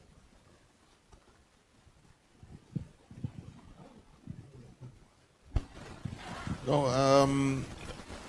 I just want to say that I'm very happy for the support from the industry in this process and the collaboration, and I'm really excited about seeing the digital developments and seeing the digital developments that are coming on stream, and just visualizing how much that will make your life easier and approve accountability from our side as well. I just hope that we can continue to work together to make this better, more efficient. And I can't leave without emphasizing that we need to continue to be safe out there, because part of the BVI's success in this industry is that despite the amount of boats that we put out every day, we are still quite a safe destination, and that is very important. All right, thank you. Thank you, Premier. Thank you, Mr. Samuel. At this point in time, we also want to thank the CRVL unit. We have members of them here this evening. I see Mr. Grant, I saw Ms. Stout Caleb earlier. Of course, the FS, Mr. Jennings is also the head of that unit. He's also there as well. We want to thank you for the continued support that you continuously give us. And we are pushing full steam ahead to make sure that we build this partnership on some very solid footing, on some very, very solid ground, and that we get the results that we all want for these beautiful Virgin Islands. So again, it's been a pleasure. We thank those who tuned in online, and of course, those of you who are actually here. I see that we're still here. We're very much engaged, and that's the position that we want to take moving forward. So we have quite a bit of housekeeping to do. I know that there's an upcoming industry meeting again, where we want to put another panel discussion, but we'll come in your space this time. You have always been welcoming You've always come to our space, so we'll come to your space and you can dialogue with us and get some further clarity on the direction that we're going. So that's coming up. I think that's going to be in a month or two. June is where I saw that invitation. But feel free before that time to reach out to us, as you always have been. We see emails, we get calls, and of course, we are always willing to listen and to take everything that you would see or send under strict consideration. So again, thank you so much for everything that you continuously done thus far. We like the support, we like the feedback. And at this point in time, we're gonna close out. Thanks again on behalf of the Minister of Finance and Premier, Honorable Dr. Natalia D. Wheatley, Mr. Samuel, and myself, and the Financial Secretary, Mr. Jeremiah Fred.